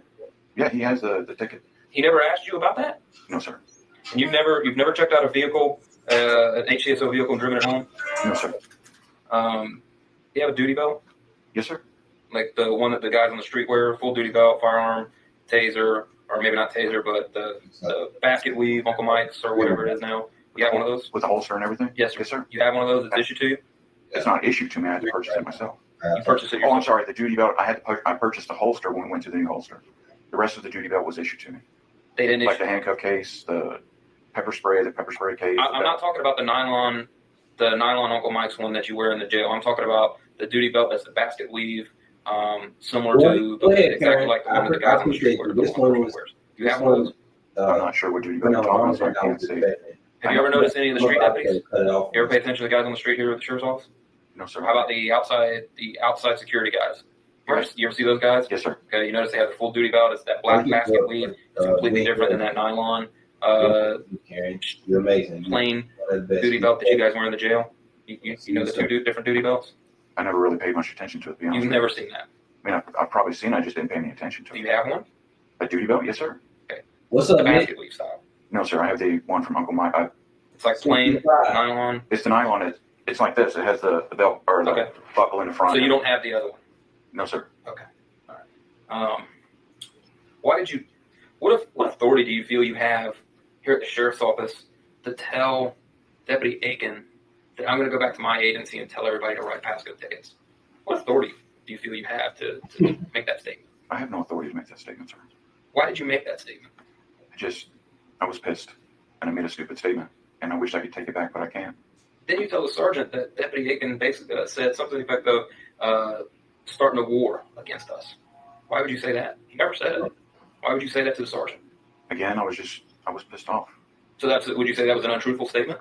I'm not sure what you mean. Did you lie to the sergeant when you said that Deputy Aiken said that there was going to be a war between our two agencies? Deputy Aiken never said that. And that's what you told the sergeant. That's what you told Sergeant Formby on the phone call. And he asked you, why would he say that? I don't know, but I told him do what he has to do, and that was you. You made the statement. Like I said, if I had to do it all over again, like you said, I would stay completely out of it. But I allowed myself. I thought I could help her. Then I got pulled into it. I got pissed off based on a perception, I guess, of what I thought he was doing. And it's, to me, even when you watch his dash cam and you see him, he's coming around a corner at a high rate of speed. To me, she was targeted. How does that? Do you know their policy on body worn cameras? Are you aware of their policy? No. Are you aware of their policy on when they have to turn them on and turn them off? No, sir. Okay. So is it plausible that maybe his body worn camera is off, and that as soon as he sees her commit the violation, because he's clearly trying to catch up with her, he turns it on? Well, even in a body camera, you see him, he's coming around a corner. Right. So I'm not sure how he could have seen a stop sign a quarter of a mile away through a series of houses. It might not have happened there. You understand what I'm saying? The time it takes for him to see that, put the car in gear, try to catch up with her, turn on the body cam. The body cam might have a delay or something when he goes to turn it on. Boom. You can cover a quarter mile pretty quick. And if you hear him, you hear the engine, okay? The engine's revving, so he's having to speed up to catch up to her. Yes, sir, as he's coming around the corner. Right. So more than likely, if your wife's traveling, and if she doesn't come to a complete stop, or she's going at a higher rate of speed, he's at a complete stop. It's going to take him a while to catch up. That's why the engine's revving. But see, sir, what I'm getting at is you're tearing apart a traffic stop that you've never done. You've never done one. Absolutely. You've never done one. I can tell you I've done a few. Detective Shea's done a few. And that scenario right there is entirely plausible because it takes a minute for your brain to recognize it, to act upon it, and start putting things into motion in order to affect that traffic stop. See, if I understand what you're saying completely, but you don't know the makeup of our neighborhood. It's impossible. I mean, I understand what you're saying. He was sitting in a place. He sees it. But you don't know where he was sitting. You're going based off your wife. I'm going based off what I saw on the camera. Right. But you don't know what happened before the camera went on. And the camera are mounted on their epaulets, on their shoulder. So it's not directly facing that. You realize that, right? The body camera's on his shoulder. Actually, that's a great question here I have for you. When did you realize the body camera was on? Or when did you realize he had a body camera? I didn't even see a body camera. All I know is that there's... So it wasn't until the end where you pointed at his body camera and said, we're going to subpoena that. Is that when you realized he had a body camera? I said you were going to subpoena that? Oh, yeah, you did. Yeah, you did. Wow. See, that's what happens when you act off feelings and emotion and you throw logic out the window. You don't remember. And the thing is that this is exactly what happens with a lot of cops. They get into their feelings, and then logic and reasoning go out the window, and they say anything, they do whatever they want, and then when it comes time to, reflect on it, it's like, oh, I said that. Oh, I did that. It's like, where were you? Were you outside your body when that happened? And that's why I say it's like, I don't know what it is about the camera, but it makes people come out their skin or come out their body. It's like it's strange. It's strange how people react to how people start reacting after they've been triggered emotionally. Everybody has everybody has emotions, and there's nothing wrong with having emotions, but you also have to regulate those emotions, especially in certain situations. I feel like if you're in law enforcement, you should absolutely have training and being able to regulate your emotions and being able to continue to think through a situation that may be high stress. But it's the fact that a lot of law enforcement, they can't even handle low stress situations without absolutely losing control. But and now that this corrections officer is seeing this firsthand, and he probably regret it, but the only thing he actually regrets is, man, I'm in this situation. Now, if this never happened, would he have ever corrected? Would he ever have thought about it? Would he ever think like, man, I need to get more control over this relationship and my wife and this? I need to lead this.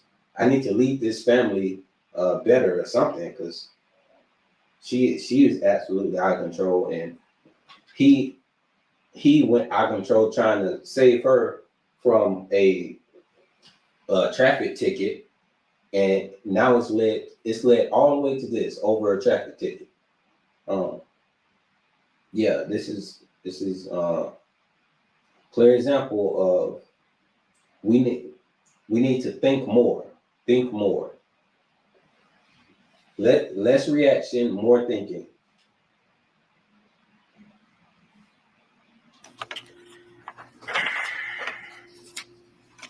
To quote you, and I quote, and because I guess we're going to try and subpoena your body camera as evidence. That's your statement. That's your statement, right? Yeah, Mitch. I don't know. I think it's more so. It depends on the person, because I don't. The camera doesn't trigger fear with me, even before I started making videos and everything like that. the camera didn't really trigger. Like if somebody was walking down the street and they were filming, and I happened to be in the sight of what was being filmed, that didn't really bother me. Even if I was in a building and somebody was walking around recording, I never felt like, oh, I don't want them to record me and this and that and that. So I don't understand. I feel like just certain people, I don't know. I think it triggered it in certain people. There. So was that the point you realized he had a body camera? I knew that Pasco County, all those guys were body cameras because. But during this time, did you know he had a body camera on? I didn't really think about it there towards, I guess. I don't even, it's just such a blur. I honestly don't even remember saying that. Because here's the thing that concerns me. They talk about integrity and they talk about, it's something that you do when nobody else is watching, and that's who you are. So you felt nobody was watching at the time because you didn't realize there's a body camera, and that was Dwayne Coker, right there. That was Dwayne Coker right there. Because see, your responses to me, as far as I made a mistake and all that, they feel canned. They feel prepared. They don't feel. I may be wrong, but that's how it's portrayed to me. Maybe I'm wrong, and maybe the people listening to this recording will feel differently. But that was the real Dwayne Coker there, and that's what concerns me because you didn't realize anybody was watching. Same thing when you called their comm center, and the same thing when you called that sergeant. That you would do anything, you would lie about this deputy in order to get this ticket removed. I didn't lie about that deputy. I'm going based on what I saw. I mean, you can twist it any way you want it. There's no twisting, Dwayne. There's no twisting. I heard your words. You're claiming he didn't give you the name of the supervisor. You're lying about your status with the sheriff's office, and referring and that you work the street. You're threatening Deputy Akins with a war against the two agencies. That's Dwayne Coker right there, because Dwayne Coker didn't realize he was being videotaped. Do you realize? Let me ask you this: you've been with the sheriff's office for 12 years. I'm sure you watch the news and you're aware of things. Law enforcement gets a bad rap at times because we just, there are things that we do and we deserve to get in trouble for trade over the media, and it get a bad rap a lot of times for that. The cameras, Pasco probably be questioning their deputy.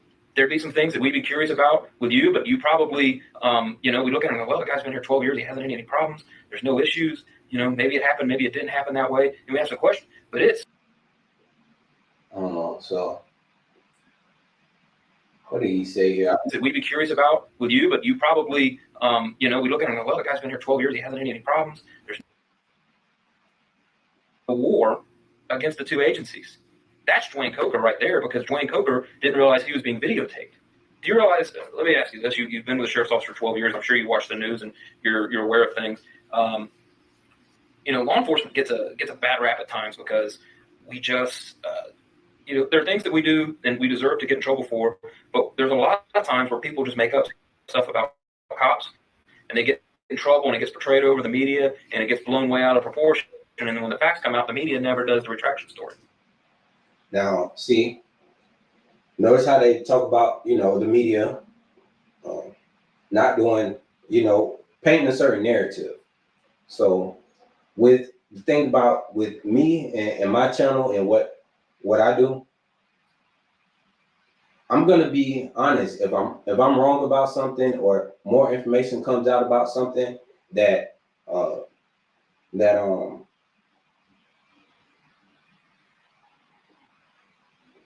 may go against my original thoughts or whatever, I'm willing to admit when I'm wrong. And,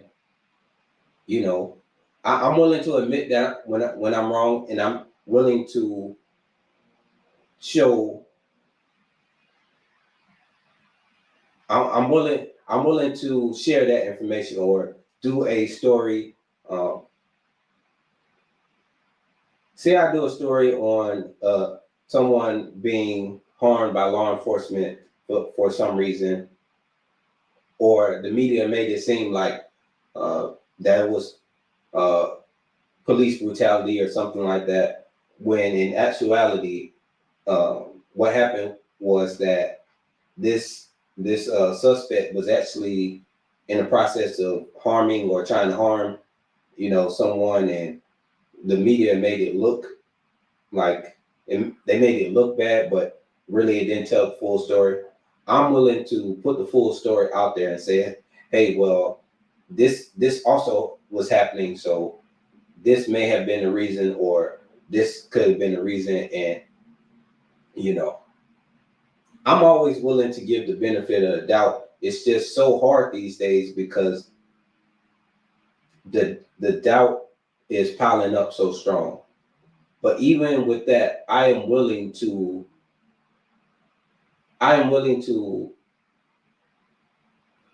basically, I'm willing to admit that I'm wrong, and I'm willing to,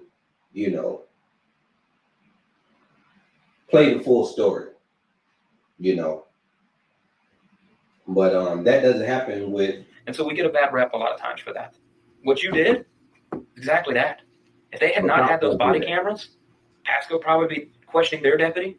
There'd be some things that we'd be curious about with you, but you probably, we look at him and go, well, the guy's been here 12 years. He hasn't had any problems. There's no issues. Maybe it happened. Maybe it didn't happen that way. And we ask a question, but it's clear, crystal clear, because we have that. And yet we read in your emails, you're going to go after this guy. You're filing complaints. You want to call the ethics commission. You're basically calling this guy corrupt. You're clearly in the wrong. So if you're saying that you weren't untruthful and that's what you perceive, then it concerns me about your self-awareness, that you have no self-awareness of what you're doing. Zero. That's a problem. Would you agree? If that was the case, yes, sir. So what's the case? You tell me. Well, what emails are you referring to? I wish they would have the same energy with their law enforcement officers. Honestly, I really wish they would have that same energy. The emails that were in the packet that we gave you prior. But I want you to answer the question. If it's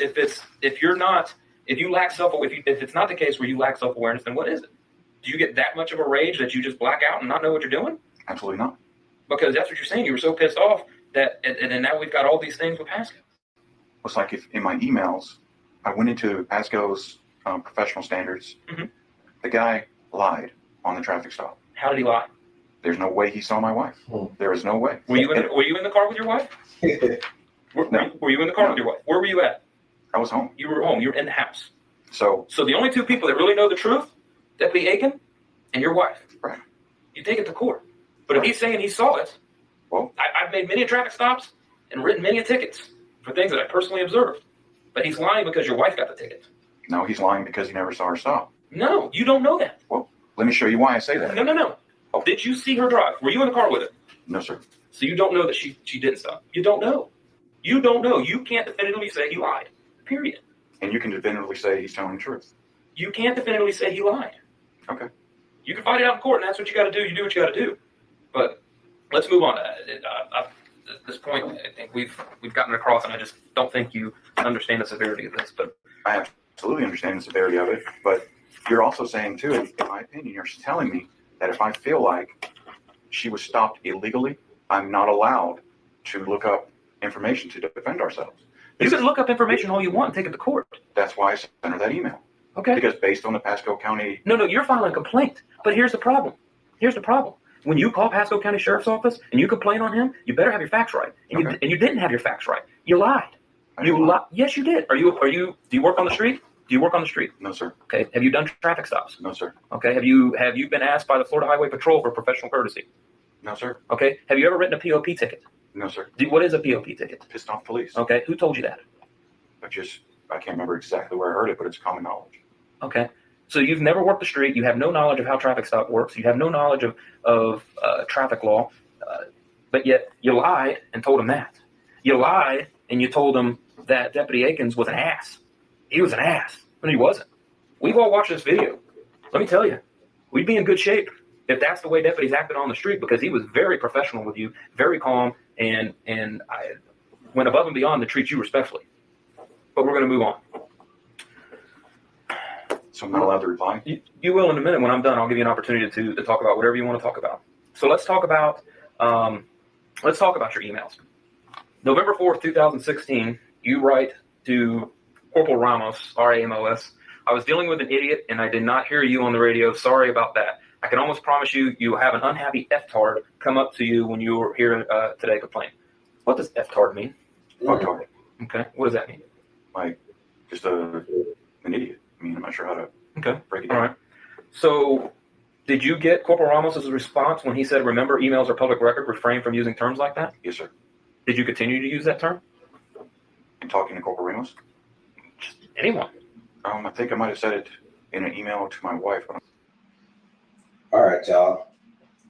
Honestly, I'm pretty much done with this case going on right here. It's obvious that this man's wife, Kathy, is a entitled tyrant within her own right, and she has a husband who will not check her and continues to let her act the way she does. She's acting like a spoiled brat, and he's continuing to spoil her and try to not let her face the consequences of adulthood. But I just wish that the internal affairs interview would, I just wish they would have the same type of energy when it comes to their own officers, you know. But anyway, with that being said, I'm gonna check out the chat and let's see what's going on with the chat real quick.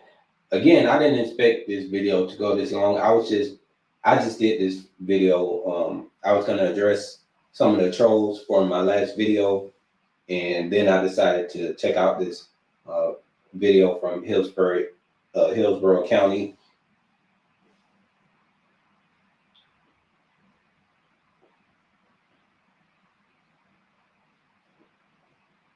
We got Mitch in the chat talking about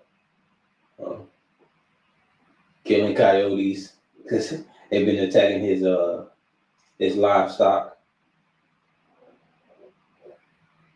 Oh my goodness, Mitch is crazy, man.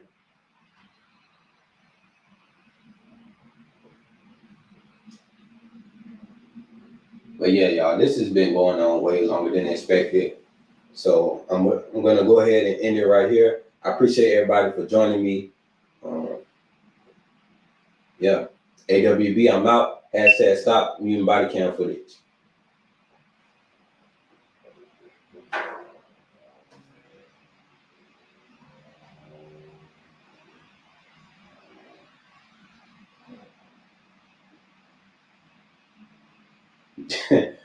Right, yes.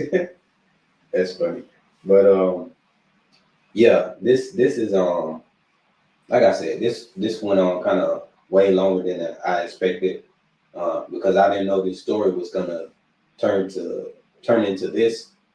I really thought it was gonna go a different way than it did. So, but I was surprised. So, but I can admit my bias, and I'm not afraid to admit when I'm actually wrong about something. So again, I appreciate everybody. AWB, I'm out. I'm gonna be uploading some more content, and I may do another stream later today. If not, it'll probably be tomorrow. And I'll also be checking my email for. I know a lot of subscribers have been sending me emails and some information to check out. So I'll be doing that as well. And on the next stream, we'll address we'll look over some of the content that you subscribers have been sending me, and talk about the topics that y'all want to talk about.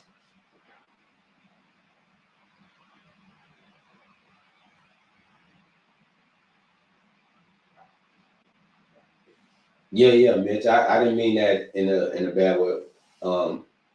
You gotta do what you gotta do sometimes. It's not always, how can I say it's not always. What do I say? Yeah, you just gotta do what you gotta do sometimes. It's not always pretty or nice to hear.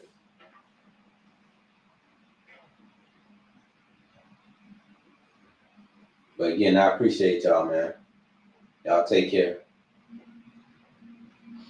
Make sure you write everywhere you can. Hashtag stop muting body cam footage.